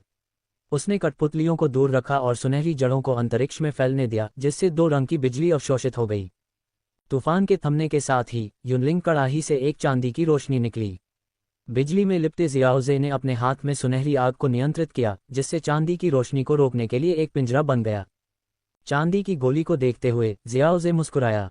8वीं कक्षा की गोलियां वास्तव में जीवित हैं, अभी अभी खत्म हुई हैं और वे पहले से ही भागने की कोशिश कर रही हैं। लेकिन तुम यहाँ रहोगी, उसने गोली को जैड की बोतल में सील करते हुए कहा। अब मैं एक सच्चा 8वीं कक्षा का कीमियागर हूँ, जियाओजे ने सोचा, जब पिल टॉवर के शिष्य उसकी मीनार को प्रशंसा से देख रहे थे, ये जानते हुए कि पिल टॉवर में एक नया मास्टर कीमियागर पैदा हुआ था। अध्याय 216 कीमिया टॉवर का भावी प्रमुख। कीमिया टॉवर ने एक नए मास्टर कीमियागर को जन्म दिया है। ये खबर पूरे जोंगजोऊ में तेजी से फैल गई, मानो इसके पंख हों। कीमिया टॉवर की स्वतंत्रता और विशिष्टता के कारण जोंगजोऊ में कई ताकतें कीमिया के पवित्र शहर में अपने स्वयं के एजेंट नियुक्त करती हैं। एक ओर वे इस विशालकाय की दैनिक गतिविधियों को बनाए रखना चाहते हैं, दूसरी ओर उनका उद्देश्य अमृत प्राप्त करने के लिए टॉवर के कीमियागरों को आकर्षित करना और उन्हें लुभाना है। कीमिया टॉवर कीमियागरों से बना एक स्वतंत्र संगठन है, जो किसी संप्रदाय या परिवार की तरह सख्त नियंत्रण को मुश्किल बनाता है। इसलिए कई रहस्यों को छिपाना मुश्किल है। इस प्रकार ये खबर कि जियाओजी 8वें स्तर का कीमियागर बन गया है, जल्द ही जोंगजोऊ में महान ताकतों के नेताओं के डेस्क तक पहुंच गई। जलती हुई आग की घाटी। तांग जेन नई रिपोर्ट पढ़ने के बाद मुस्कुराए बिना नहीं रह सका। सौभाग्य से मुझे ये दर्शन हुआ। जियाओजे बहुत छोटा है और पहले से ही एक मास्टर कीमियागर है। उसका भविष्य अथाह है, तांग जेन ने सोचा। शायद जब जियाओजे परिपक्व हो जाएगा तो वह पूर्वजों की समस्या को हल कर सकता है। तांग जेन ने सोचा कि जियाओजे ने प्राचीन खंडहरों में बहुत लाभ प्राप्त किया था, लेकिन अब उन्हें दूर करने की कोशिश करने का कोई मतलब नहीं था। अच्छे संबंध बनाए रखना बेहतर था। समय के साथ जब जियाओजे के कीमिया कौशल में सुधार हुआ तो वह उससे पूर्वजों की समस्या को खत्म करने के लिए कह सकता था। डू शेंग की शक्ति वाला एक पूर्वज सदियों तक जलती हुई आग की घाटी के लिए एक आशीर्वाद होगा। जोंगजोऊ में दृढ़ रहने के लिए किसी भी बल के लिए डू शेंग की उपस्थिति महत्वपूर्ण है। संगीत घाटी। एक राजसी हॉल में यिनहाओ ने एक भौं और कुछ अफसोस के साथ रिपोर्ट पढ़ी। एक मास्टर कीमियागर हमारे बहुत करीब था और हमने उससे दोस्ती करने का मौका नहीं गंवाया, यिनहाओ ने आह भरी। इसके बजाय हमने तांग जेन को लाभ उठाने दिया। म्यूजिक वैली जैसी शक्तिशाली ताकत भी मास्टर कीमियागर से अनुग्रह चाहती है। अगर उन्होंने शुद्धिकरण अनुष्ठान के दौरान जियाओजी के साथ अच्छे संबंध बनाए होते तो अब उनसे अमृत मांगना आसान होता। यिनहाओ ने एक लंबी सांस ली और उदास आवाज में 2 शक्तिशाली डूजुन को बुलाया। ये हालांकि मजबूत थे, लेकिन एक खाली भाव दिखा रहे थे। यिनहाओ की आवाज सुनकर उनके चेहरे सम्मान से भर गए। आधे घंटे की बेचैन करने वाली आवाज के बाद यिनहाओ रुक गया। मैंने डेमन साउंड हॉर तकनीक को चरम सीमा तक सिद्ध कर लिया है। अब मैं डूजुन को भी नियंत्रित कर सकता हूं, यिनहाओ ने सोचा। लेकिन ये तकनीक अगर खोजी गई तो अविश्वास को आकर्षित करेगी, इसलिए इसे छिपाए रखना बेहतर है। भूत प्रेत से कराहते पहाड़। इस भयावह पहाड़ में एक विशाल काला महल खड़ा था। बैंगनी रंग के लबादे में एक बूढ़ा आदमी जियाओजी पर रिपोर्ट पढ़ते हुए भयावह रूप से हंसा। अपनी शक्ति के साथ सोल हॉल ने जोंगजोऊ की सभी महान सेनाओं में घुसपैठियों को शामिल किया, जिसमें अल्कमी टॉवर भी शामिल था। हे, अल्कमी टॉवर ने एक और मास्टर अल्केमिस्ट का उत्पादन किया है, बूढ़ा आदमी हंसा। इस स्तर की एक आत्मा, अगर हम इसे पकड़ते हैं और इसका सार निकालते हैं तो हमारे मुख्यालय के लिए दशकों की मेहनत के लायक होगी। डेटा के अनुसार जियाओजी अभी तक डूजुन नहीं है, लेकिन उसके पास 2 रंगीन थंडर का विरोध करने के साधन हैं। बूढ़े आदमी ने अपने अभिभावकों को बुलाया। जियाओजी पर बारीकी से नजर रखें। जैसे ही वह अल्कमी के पवित्र शहर को छोड़ता है, रिपोर्ट करें। बूढ़े आदमी ने जियाओजी में सोल हॉल के भीतर उठने का अवसर देखा। उसका विभाग अल्कमी टॉवर के करीब था, इसलिए उसे डर नहीं था कि दूसरे उसका श्रेय छीन लेंगे। कीमिया का पवित्र शहर। जियोजे की खबर आम लोगों में भी तेजी से फैली। जियोजे एक प्रमुख व्यक्ति बन गया था, जिसकी प्रसिद्धि से उसे लाभ और ईर्ष्या दोनों मिल रही थी। इस बात से अनजान कि उसे सोल हॉल के एक सम्मानित व्यक्ति द्वारा चिन्हित किया गया था, जियोजे ने अपने भीतर 2 रंगीन थंडर को परिष्कृत करना जारी रखा, स्वर्ण जड़ों और मूल वृक्ष की सहायता से, मूल सम्राट की लौ के नीचे। The great black tower. जियोजे को राष्ट्रपति जुवानकोंगजी से निमंत्रण मिला। महान हॉल में प्रवेश करने पर उसे 3 आकृतियां मिलीं। वह पहले से ही जुवानकोंगजी और जुवान यी को जानता था, लेकिन वहां एक और बूढ़ा आदमी था। हे, ये राष्ट्रपति त्यानलेजी हैं, 3 महान नेताओं में से एक। हालांकि वह खुद को ज्यादा नहीं दिखाते हैं, इसलिए ये सामान्य है कि आप उन्हें नहीं जानते हैं, जुवानकोंगजी ने मुस्कुराते हुए समझाया। मैं जियाओ जे हूँ, आपसे मिलकर खुशी हुई। राष्ट्रपति तियानलेजी, जियाओ जे ने झुकते हुए कहा।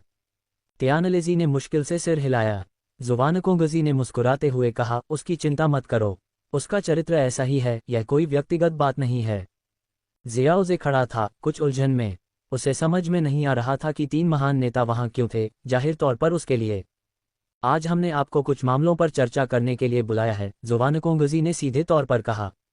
पहला आपका कीमियागर बैज है। 8वीं कक्षा के कीमियागर के स्तर पर पहुंचने पर कीमिया टॉवर के 3 महान नेताओं द्वारा मूल्यांकन किया जाता है। हालांकि चूंकि आपने पहले ही एक 8वीं कक्षा का अमृत बना लिया है जो 2 रंगीन थंडर का उत्पादन करता है, इसलिए ये परीक्षण छोड़ दिया गया है। फिर भी आपको अपना नया कीमियागर बैज प्राप्त करने की आवश्यकता है। जुवानकोंगजी ने उसे 8 सुनहरे सितारों वाला एक बैज दिया। 8वां थोड़ा अपारदर्शी था, जो एक निचले 8वीं कक्षा के कीमियागर को दर्शाता है। जियाओ जे ने सम्मानपूर्वक बैज प्राप्त किया और अपना पुराना बैज जुवानकोंगजी को लौटा दिया। धन्यवाद, राष्ट्रपति जुवानकोंगजी। हे, इतना औपचारिक होने की जरूरत नहीं है। अब आप एक 8वीं कक्षा के कीमियागर हैं, हमारे समान स्तर पर। शायद भविष्य में, जब हम में से कोई सेवानिवृत्त होगा, तो आप हमारे स्थान पर राष्ट्रपति बनेंगे। मैं आपकी दयालुता की सराहना करता हूँ, राष्ट्रपति जुवानकोंगजी, लेकिन मेरे पास अभी भी आवश्यक अनुभव की कमी है। विनम्र मत बनो। कीमिया में जो मायने रखता है वह कौशल है, उम्र नहीं। दूसरे बुजुर्गों को देखो, कई लोग तुमसे बड़े हैं, लेकिन अब कौन तुम्हें कम आंकने की हिम्मत करेगा। जियाओ जी ने चुपचाप अपना सिर नीचे कर लिया। हालांकि शब्द दयालु थे, उन्हें स्वीकार करना अहंकारी लगेगा। ठीक है, दूसरा मामला कीमियागरों के सम्मेलन के बारे में है। क्या तुम्हें कुछ पता है? नाटक। जियाओ जे ने अपना सिर उठाया, कुछ उलझन में। उसने पहले भी कीमियागरों के सम्मेलन में भाग लिया था, लेकिन आमतौर पर वे टॉवर के 3 महान नेताओं द्वारा आयोजित किए जाते थे। सम्मेलन के बारे में मैंने पहले भी भाग लिया है और आपकी शिक्षाएं, राष्ट्रपति जुवानकोंगजी, बहुत मददगार रही हैं। इससे पहले कि वह अपनी बात पूरी कर पाता, जुवान यी, जो उसके बगल में था, ने मुस्कुराते हुए बीच में टोका। जियाओ जे, हम जानना चाहते हैं कि क्या आप एक सम्मेलन आयोजित करना चाहेंगे? लेकिन एल्डर लियू तियान से जो मैंने सुना, उसके अनुसार ये सम्मेलन हमेशा 3 महान नेताओं द्वारा आयोजित किए गए हैं। ये सही है, लेकिन अगर कोई नया मास्टर कीमियागर उभरता है, तो वे अपने ज्ञान को साझा करने और अपनी प्रतिष्ठा स्थापित करने के लिए एक का आयोजन भी कर सकते हैं, जुवानकोंगजी ने मुस्कुराते हुए समझाया। आखिरकार कीमियागरों के बीच जो मायने रखता है वह है कीमियागर कौशल। जियाओ जे समझ गया कि वे उसे कीमिया टॉवर के भविष्य के नेताओं में से एक बनने के लिए तैयार कर रहे थे। अन्यथा उन्होंने उसे सम्मेलन आयोजित करने के लिए नहीं कहा होता, कुछ ऐसा जो 3 महान नेताओं ने हमेशा किया था। मैं समझता हूँ, मैं इस कीमियागर सम्मेलन को आयोजित करने के लिए अच्छी तरह से तैयारी करूंगा। जियोजे को स्वीकार करते देख जुवानकोंगजी और अन्य लोग मुस्कुराए। अगर कोई और बात नहीं है तो मैं विदा लेता हूँ, जुवानकोंगजी ने झुकते हुए कहा, लेकिन राष्ट्रपति तियानलेजी, जो चुप थे, ने उन्हें रोक दिया। जियाओ जे, क्या आप कीमिया दुनिया की देखरेख करने में रुचि रखते हैं? अचानक निमंत्रण ने जियाओ जे को आश्चर्यचकित कर दिया। जुवानकोंगजी और जुवान यी ने भी आश्चर्य व्यक्त किया, तियानलेजी को जानकार मुस्कान के साथ देखा। कीमिया टॉवर का प्राचीन घर, कीमिया दुनिया, एक डुशेंग द्वारा बनाई गई जगह थी। हिंसक ऊर्जा के कारण यह मानव साधकों के लिए उपयुक्त नहीं था। हालांकि यह आकाशीय सामग्रियों और शक्तिशाली जादुई जानवरों से समृद्ध था। कीमिया टॉवर ने इस जगह को नियंत्रित किया, इसकी देखरेख करने और जानवरों को बहुत शक्तिशाली बनने से रोकने के लिए बुजुर्गों को भेजा। कीमिया दुनिया की देखरेख करना खतरनाक नहीं था और कई लाभ प्रदान करता था, जैसा कि कोई प्राप्त कर सकता था आकाशीय पदार्थ। जियाओ जे, स्वीकार करो, कीमिया दुनिया की देखरेख करने से तुम्हें केवल लाभ ही होगा, जुवानकोंगजी ने कहा, ये देखते हुए कि तियानलेजी ने समझाने की योजना नहीं बनाई थी। हाँ, मुझे बस चिंता है कि यह कीमियागरों के सम्मेलन में बाधा डाल सकता है। चिंता मत करो, अभिभावकों को जल्द ही घुमाया जाएगा। सम्मेलन पूरा करो और फिर तुम पद ले सकते हो। इस बार एल्डर लियू तियान की बारी होनी चाहिए। कीमिया दुनिया की देखरेख करना एक प्रतिष्ठित पद है, तुम्हें यह अवसर नहीं छोड़ना चाहिए। मैं समझता हूँ, जियाओ जे ने झुककर हॉल छोड़ दिया। जुवानकोंगजी ने मुस्कुराते हुए तियानलेजी को देखा। ऐसा लगता है कि तुम भी जियाओ जे की बहुत सराहना करते हो। उसमें अविश्वसनीय प्रतिभा है। भविष्य में वह 9वीं कक्षा का कीमियागर बन सकता है। चूंकि वह अपने पूर्ववर्तियों की तरह कीमिया टॉवर से संबंधित है, इसलिए हमें उसके लिए रास्ता बनाना चाहिए। तियानलेजी, जो शायद ही कभी इतना बोलता था, अंतरिक्ष को विकृत कर चला गया, जिससे जुवानकोंगजी और जुवान यी हैरान रह गए। 9वीं कक्षा का कीमियागर, मैं अभी तक उस स्तर तक भी नहीं पहुंचा हूं और जुवानकोंगजी उसे बहुत महत्व देता है, जुवान यी ने बड़बड़ाया। अपनी वर्तमान प्रतिभा के साथ वह इसके लायक है, ज़ुवानकोंगजी ने आह भरी। जब समय सही होगा तो मैं उसे लिटिल कीमिया टॉवर में शामिल होने की सलाह दूंगा। यहाँ तक कि ठंडे त्यानलाइजी को भी उसकी बहुत परवाह है, मैं पीछे नहीं रह सकता। क्या उन्हें हमेशा प्रतिस्पर्धा करनी पड़ती है? जुबान यी ने अपनी आंखें घुमाईं और हार मानकर मुस्कुराए। इस बीच जियाओजी कीमिया दुनिया की देखरेख और कीमियागरों के सम्मेलन के आयोजन पर चर्चा करने के लिए एल्डर लियू तियान के टॉवर की ओर बढ़ गया। अध्याय 217 चिंताएं और तैयारियां। एल्डर लियू तियान के टॉवर पर पहुंचने पर जियाओजी ने देखा कि टॉवर के चारों ओर का स्थान पानी की तरह लहरा रहा था। सुरक्षा उसके अपने एल्डर के टॉवर की तुलना में बहुत अधिक मजबूत थी। उसे वह पहली बार याद आया जब वह वहां गया था, जब एल्डर लियू तियान ने गर्व से बताया था कि उसने कई डुज़न सेनानियों की मदद से एक शक्तिशाली स्थानिक अवरोध बनाया था। इस मजबूत सुरक्षा के पीछे का कारण यह था कि एल्डर लियू तियान ने अपने टॉवर में कई कीमती औषधीय जड़ी बूटियां उगाई थीं। उनमें से एक सोल एसेंस ट्री कई इच्छुक पक्षियों को आकर्षित करने के लिए पर्याप्त था। ये पेड़ जब परिपक्व होता है तो हर साल सोल एसेंस की एक बूंद पैदा करता है। कीमिया में इस्तेमाल किए बिना भी इसका सेवन करने से आत्मा की शक्ति बढ़ जाती है, जिससे कीमिया टॉवर के कई बुजुर्ग हर साल इसका अनुरोध करते हैं। और यह एल्डर लियू तियान द्वारा उगाई गई कई कीमती जड़ी बूटियों में से एक थी। पूरे पवित्र गोली शहर में कई बुजुर्गों ने अपने टावरों में दुर्लभ जड़ी बूटियां उगाईं, जो इन उच्च श्रेणी के कीमियागरों की संपत्ति को प्रदर्शित करती हैं। जियोजे ने प्रवेश द्वार पर एक पत्थर की ओर ऊर्जा की एक लहर भेजी, जो चमक उठी और उस पर लिखा था, एल्डर लियू तियान, जियोजे आपसे मिलने का अनुरोध करता है। कुछ ही देर बाद दरवाज़ा खुला और नीले रंग के कपड़े पहने एक युवक दिखाई दिया। नाटक। युनहाओ एल्डर जियोजे का अभिवादन करता है। मेरे गुरु एक गोली को परिष्कृत करने में व्यस्त हैं, कृपया उन्हें क्षमा करें। युनहाओ ने जियोजे को अंदर बुलाया और उन्हें चाय पिलाई। चिंता मत करो, मैं ही बीच में बोल रहा हूँ। एल्डर लियू तियान अपनी कीमिया कब पूरी करेंगे? जियोजे ने उत्सुकता से पूछा, क्योंकि उसने एल्डर लियू तियान को गोलियां परिष्कृत करते हुए शायद ही कभी देखा हो। गुरु ने कहा कि वे लगभग 7 दिनों में काम पूरा कर लेंगे। मेरे हिसाब से उन्हें आज ही काम पूरा कर लेना चाहिए, युनहाओ ने जवाब दिया। तो मैं यहीं इंतजार करूंगा, जियोजे ने एक किताब निकालते हुए कहा, ब्लडी डेमोनिक। वह अपने अध्ययन में डूब गया, जबकि युनहाओ चुपचाप उसे सम्मान और प्रशंसा के साथ देख रहा था। हालांकि युनहाओ एल्डर लियू तियान के शिष्य थे, लेकिन वे जियाओजे की बहुत प्रशंसा करते थे, जिनकी कीमियागिरी की कला उम्र में छोटी होने के बावजूद उनसे कहीं ज्यादा थी। थोड़ी देर बाद जियाओजे ने टॉवर की सीढ़ियों की ओर देखा, तभी एल्डर लियू तियान प्रकट हुए। एल्डर लियू तियान, बिना बताए आने के लिए मैं माफ़ी चाहता हूँ। हाँ, जियाओजे, आपको इतना औपचारिक होने की ज़रूरत नहीं है। मुझे बताओ, तुम यहाँ क्यों आए हो? बिना किसी कारण के तुम्हारा आना दुर्लभ है। एल्डर लियू तियान बैठ गए, जबकि युनहाओ ने चाय परोसी। आज तीनों राष्ट्रपतियों ने मुझे कुछ बातों पर चर्चा करने के लिए बुलाया है। ओह, एल्डर लियू तियान ने गंभीर भाव अपनाया और युनहाओ, हालांकि चुप थे, लेकिन घबराहट के लक्षण दिखाए। वे चाहते हैं कि मैं कीमियागर सम्मेलन आयोजित करूं। मैं इस आयोजन से बहुत परिचित नहीं हूं और आपकी मदद मांगना चाहता हूं, जियोजी ने कहा। एल्डर लियू तियान ने आश्चर्य से उसकी ओर देखा। आप कीमियागर सम्मेलन का आयोजन करेंगे? उसने दोहराया, मानो ये सुनिश्चित करना चाह रहा हो कि उसने सही सुना है। क्या कोई समस्या है? राष्ट्रपति जुबान यी ने कहा कि नए कीमियागर मास्टर भी इसका आयोजन कर सकते हैं, है न? ऐसा लगता है कि मैं गलत नहीं था। तीनों राष्ट्रपतियों को आपसे बहुत उम्मीदें हैं, एल्डर लियू तियान ने कहा। हालांकि जुबान यी ने ऐसा कहा था, लेकिन जब से उन्होंने पदभार संभाला है, ऐसा कभी नहीं हुआ है। यह आप पर उनके विश्वास को दर्शाता है और यह एक परीक्षा भी है। अन्य बुजुर्गों को मनाना इतना आसान नहीं होगा। कई जिद्दी हैं और किसी नए व्यक्ति द्वारा आयोजन का विरोध कर सकते हैं। इससे अशांति पैदा हो सकती है। जियाओजी ने भौहें सिकुड़ी, यह महसूस करते हुए कि इससे बड़े बुजुर्गों के साथ मनमुटाव हो सकता है। तो जियाओजी, आपको अच्छी तरह से तैयारी करनी चाहिए। केवल राष्ट्रपतियों के समर्थन पर निर्भर न रहें। यदि आप प्रयास नहीं करेंगे तो वे बुजुर्ग आपको मुश्किल में डाल सकते हैं, एल्डर लियू तियान ने चेतावनी दी। राष्ट्रपतियों के समर्थन के बावजूद आपको उनका सम्मान पाने के लिए अपना कौशल दिखाने की आवश्यकता है। मैं समझता हूँ, एल्डर लियू तियान, जियोजे ने गंभीर भाव से उत्तर दिया। राष्ट्रपति चाहते थे कि जियोजे इस आयोजन से प्रतिष्ठा प्राप्त करे, लेकिन यदि वह पर्याप्त कौशल का प्रदर्शन नहीं करता तो बुजुर्ग उसे बर्खास्त कर सकते थे। उसे न केवल अपने रसायन विज्ञान के ज्ञान के साथ बल्कि रक्त कीमिया और पशु कीमिया जैसी अपरंपरागत तकनीकों की खोज करके भी अच्छी तरह से तैयारी करने की आवश्यकता थी। जियोजे सम्मेलन के लिए पूरी तरह से तैयारी करने के लिए दृढ़ था, उसके सामने महान अवसर और जिम्मेदारी के बारे में जानता था।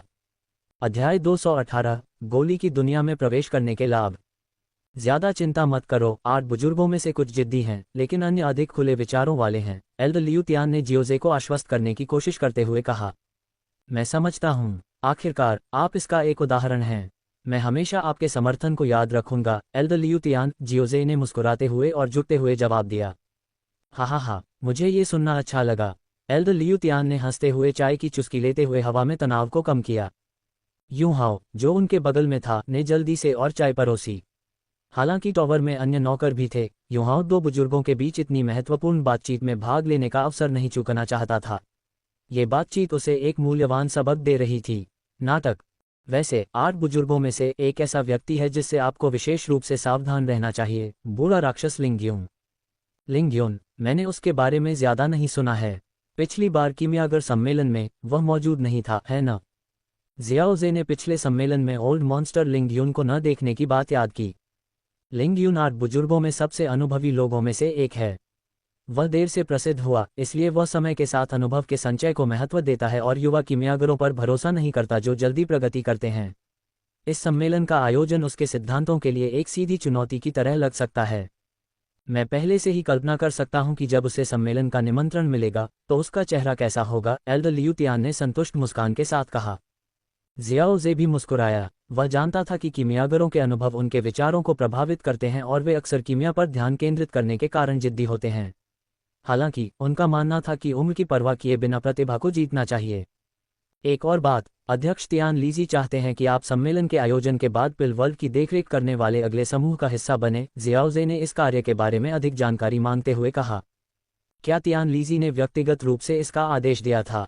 जियोजे, राष्ट्रपतियों को आप पर मेरी कल्पना से कहीं ज्यादा भरोसा है, एल्डर लियू तियान ने स्पष्ट रूप से आश्चर्यचकित होकर जवाब दिया। यूं हाओ, जो चुपचाप सुन रहा था, पिल वर्ल्ड के बारे में कुछ जानता था। पहले ये कीमिया टॉवर का मुख्य आधार था, लेकिन अस्थिर ऊर्जा के कारण वे वर्तमान पवित्र पिल सिटी में चले गए थे। हालांकि एल्डर लियू तियान के अनुसार पिल वर्ल्ड पर नजर रखने से बहुत लाभ हुआ। इस रोटेशन के बाद मैं भी उस समूह में शामिल हो जाऊंगा जो पिल वर्ल्ड पर नजर रखता है। मुझे थोड़ा समझाने दें, एल्डर लियू तियान ने कहा। पिल वर्ल्ड हमारा आधार हुआ करता था और हालांकि हम चले गए, लेकिन वहां कई संसाधन बने हुए हैं। अगर आप भाग्यशाली हैं तो आपको कुछ मूल्यवान मिल सकता है, उन्होंने आगे कहा। लेकिन क्या हमें इस पर नजर नहीं रखनी चाहिए? क्या हम एक ही समय में खजाने की खोज कर सकते हैं? जियोजे ने उत्सुकता से पूछा। हा, पिल वर्ल्ड पर नजर रखने में 3 मुख्य कार्य शामिल हैं। पहला काम जादुई जानवरों को आपस में लड़ने और अराजकता फैलाने से रोकना है। दूसरा काम इसे बाहरी आक्रमणों और जादुई जानवरों की अत्यधिक वृद्धि से बचाना है। ये 2 काम दुर्लभ हैं, ये सालों तक बिना किए रह सकते हैं। तीसरा काम जड़ी बूटियां इकट्ठा करने वाले शिष्यों की रक्षा करना है, लेकिन वर्तमान में शिष्यों को वहां भेजने की कोई योजना नहीं है। इसलिए हमारे निगरानी समय के दौरान हमारे पास मूल्यवान जड़ी बूटियों की खोज करने के लिए बहुत सारा खाली समय होगा। उदाहरण के लिए, मैंने आपको पहले जो सोल एसेंस ट्री दिखाया था, वह मुझे वहां मिला। जियाओजे ने भौहें उठाईं, आश्चर्यचकित होकर कि सोल एसेंस ट्री पिल वर्ल्ड से आया था। पिल वर्ल्ड पर नजर रखना एक अच्छा काम लगता है। कोई आश्चर्य नहीं कि कई बुजुर्ग इसकी इच्छा रखते हैं, जियाओजे ने कहा। बेशक, कुछ काम, जड़ी बूटियां खोजने के अवसर और अंत में इनाम। यह एक ऐसा काम है जो सभी चाहते हैं। अब तुम्हें समझ में आ गया है कि राष्ट्रपति तुम्हें इतना महत्व क्यों देते हैं, है न? एल्डर लियू तियान ने कहा। जियोजे ने राष्ट्रपति तियान लीजी के प्रति कृतज्ञता महसूस करते हुए सिर हिलाया। हालांकि वह हमेशा उनके साथ गंभीर रहा था, लेकिन उसने वास्तव में उसकी सराहना की। फिर एल्डर लियू तियान और जियोजे ने कुछ देर कीमिया पर चर्चा की। लियू तियान अपनी पिछली रचना में असफल हो गया था और कारणों को समझना चाहता था। चर्चा के बाद लियू तियान के पास कई नए विचार थे और उसने सम्मेलन में जियोजे की मदद करने का वादा किया। कीमियागर सम्मेलन के बारे में चिंता मत करो, बस अपने रसायन विज्ञान के ज्ञान को साझा करने के लिए तैयार हो जाओ, मैं बाकी का ख्याल रखूंगा, एल्डर लियू तियान ने जियोजे को आश्वस्त करते हुए कहा। एल्डर लियू तियान को धन्यवाद देते हुए जियोजे अपने टॉवर पर लौट आया। उसने किंग लिन का अभिवादन किया और उसे इंद्रधनुषी सर्प की देखभाल करने के लिए कहा, जबकि वह अपने रसायन विज्ञान के अध्ययन में डूबा हुआ था। इस बार मैं 8वें दर्जे के कीमियागर मास्टर्स का सामना करूंगा। मैं लापरवाह होने का जोखिम नहीं उठा सकता। हालांकि मैं कौशल के मामले में अभी भी उनसे थोड़ा पीछे हूं, मुझे वैकल्पिक तरीकों की तलाश करनी चाहिए, जियोजे ने सोचा। प्राइमोर्डियल कैस9 पिल्स तकनीक न केवल जादुई जानवर की कीमिया का प्रतिनिधित्व करती है, बल्कि गोलियों की एक पूरी श्रृंखला का प्रतिनिधित्व करती है। ब्लडी डेमोनिक पुस्तक में रक्त की कीमिया भी एक दिलचस्प विकल्प है। इसके अलावा मेरे पास कीमिया में अपना ज्ञान और अनुभव है। मेरी यात्रा और जियोयान से मिली प्रतिक्रिया के लिए धन्यवाद। मेरी कीमिया वास्तव में सर्वोत्तम तरीकों का मिश्रण माना जा सकता है। दृढ़ निश्चय के साथ जियाओजे ने आगे की चुनौती के लिए तैयारी की। उसे पता था कि उसका इंतजार करने वाला महान अवसर और जिम्मेदारी क्या है। अध्याय 219 भूमिगत धाराएं। धमाका। एक अंधेरे कमरे में एक सुंदर युवक ने अचानक सभी बोतलें और जार टेबल से हटा दिए। लानत है तुम पर, काओ यंग हर समय तुम्हारे बारे में क्यों बात करती है? युवक ईर्ष्या और क्रोध से भरकर चिल्लाया। मैं इस पूरे समय उसके साथ रहा हूं। अगर अल्कमी टॉवर का कोई भी शिष्य मौजूद होता तो वे इस युवक को सॉन किंग के रूप में पहचान लेते, जो अल्कमी टॉवर के ग्रैंड एल्डर का शिष्य है। जियाओजे के चित्र को घूरते हुए सॉन किंग खुद को रोक नहीं सका और उसे मुक्का मारकर तोड़ दिया, जैसे कि वह अपने भीतर के गुस्से को बाहर निकालने की कोशिश कर रहा हो। लानत है तुम पर, तुम अपने एकांत कोने में क्यों नहीं रहे? अगर तुम नहीं होते तो मैं अभी भी अल्कमी टॉवर में सबसे छोटा एल्डर होता। सॉन किंग ने गुर्राहट के साथ कहा। अगर तुम नहीं होते तो काओ यंग मेरा नाम ले रहा होता। कीमिया टॉवर में युवा लोगों में सॉन किंग ही वह था जो जियाओजे से सबसे ज्यादा नाराज था। ग्रैंड एल्डर के शिष्य और खुद अच्छी प्रतिभा के साथ वह जल्दी ही एल्डर के पद पर पहुंच गया था और बहुत ध्यान और प्रशंसा प्राप्त कर रहा था। उसने अपने पद का फायदा उठाते हुए राष्ट्रपति जुवान कोंगजी की शिष्या काओ यंग के करीब जाने की कोशिश की और अक्सर उसके साथ कीमिया पर चर्चा करता था। इससे उसे बहुत गर्व महसूस हुआ जब तक कि जियाओजे प्रकट नहीं हुआ। जियाओजे के आने के साथ सॉन किंग ने कीमिया टॉवर में सबसे कम उम्र के एल्डर का खिताब खो दिया। यहाँ तक कि काओ यंग भी अक्सर जियाओजे का जिक्र करता था, जिससे उसकी नाराजगी और बढ़ गई। आज कीमिया के बारे में चर्चा के दौरान काओ यंग ने बताया कि जियाओजे एक मास्टर कीमियागर बन गया है। जियाओजे के बारे में बात करते समय काओ यंग की आंखों में प्रशंसा को याद करते हुए सॉन किंग ने गुस्से में अपनी मुट्ठियां भींच लीं। अपने गुस्से को काबू में न कर पाने के कारण उसने मेज को पटक दिया, जिससे वह टुकड़ों में टूट गई। अचानक उसका लटकता हुआ जैद चमक उठा। खुद को शांत करने की कोशिश करते हुए सॉन किंग ने उसे लिया और युद्ध ऊर्जा की रोशनी में कुछ शब्द दिखाई दिए। ग्रैंड एल्डर लियू तियान आपसे मिलने आए हैं। आश्चर्यचकित सॉन किंग ने सोचा कि एल्डर लियू तियान, जो कि अल्कमी टॉवर के 8 महान बुजुर्गों में से एक है, अचानक ग्रैंड एल्डर से मिलने क्यों आया था। जल्दी से उसने अपने कपड़े ठीक किए और टॉवर के प्रवेश द्वार की ओर कमरे से बाहर निकल गया। हाँ, ये सॉन किंग है। यहाँ कीमियागर सम्मेलन के लिए एक निमंत्रण है। कृपया इसे ग्रैंड एल्डर तक पहुंचा दें, लियू तियान ने कहा और जल्दी से जाने से पहले सॉन किंग को निमंत्रण सौंप दिया। भ्रमित सॉन किंग ने सोचा कि पिछले कीमियागर सम्मेलन के लिए जिम्मेदार लियू तियान फिर से क्यों शामिल था। हालांकि इसके बारे में ज्यादा सोचे बिना वह टॉवर पर लौट आया और जब ग्रैंड एल्डर उपलब्ध हुआ तो उसे निमंत्रण सौंप दिया। मास्टर, यह एल्डर लियू तियान द्वारा भेजा गया कीमियागर सम्मेलन का निमंत्रण है। हम ग्रैंड एल्डर ने निमंत्रण लिया और अपनी आध्यात्मिक शक्ति का उपयोग करते हुए अंदर की जानकारी पढ़ी। इस बार आयोजक जियाओजी है। ग्रैंड एल्डर ने आश्चर्यचकित होकर कहा। जियाओजी, मास्टर, कोई गलती होनी चाहिए, सॉन किंग ने कहा, खुद को रोक नहीं पाया। ग्रैंड एल्डर ने सॉन किंग की असामान्य प्रतिक्रिया को देखते हुए उसे देखा और उसे निमंत्रण सौंप दिया। इसे पढ़ने के बाद सॉन किंग दंग रह गया और बोला, उसके लिए कीमियागर सम्मेलन का आयोजन कैसे संभव है? किस अधिकार से? महापुरुष ने भौहें सिकोड़ते हुए उसे डांटा, चुप रहो। जियोजी कीमिया टॉवर का मास्टर कीमियागर है, अनादर मत करो। डांट से भयभीत सॉन किंग थोड़ा शांत हो गया। हालांकि उसने फिर भी विरोध किया, लेकिन मास्टर, आपने भी कीमियागर सम्मेलन का आयोजन नहीं किया है। महापुरुष ने सोचा, अगर निमंत्रण एल्डर लियू तियान द्वारा दिया गया था तो ये झूठ नहीं हो सकता। हालांकि ये कीमिया टॉवर में अभूतपूर्व था, जिससे उन्हें यह विचार करने के लिए प्रेरित किया गया कि इसके पीछे एक या अधिक राष्ट्रपतियों का समर्थन हो सकता है। अंत में उन्होंने कहा, चूंकि निमंत्रण एल्डर लियू तियान से आया है, इसलिए ये सच होना चाहिए। हम सम्मेलन के दिन तक इसका पता लगाने का इंतजार करेंगे। सॉन किंग, स्थिति को बदलने में असमर्थ, केवल चुपचाप शाप दे सकता था, ये कामना करते हुए कि जियाओजी गलतियां करे और सम्मेलन में खुद को शर्मिंदा करे। कई बुजुर्ग ग्रैंड एल्डर की तरह हैरान थे। कुछ को राष्ट्रपति के समर्थन पर संदेह था, जबकि अन्य एक नए मास्टर कीमियागर द्वारा आयोजित सम्मेलन की नवीनता से चकित थे। इस बीच एल्डर लियू तियान एक प्राचीन पत्थर के टॉवर में प्रवेश कर गया।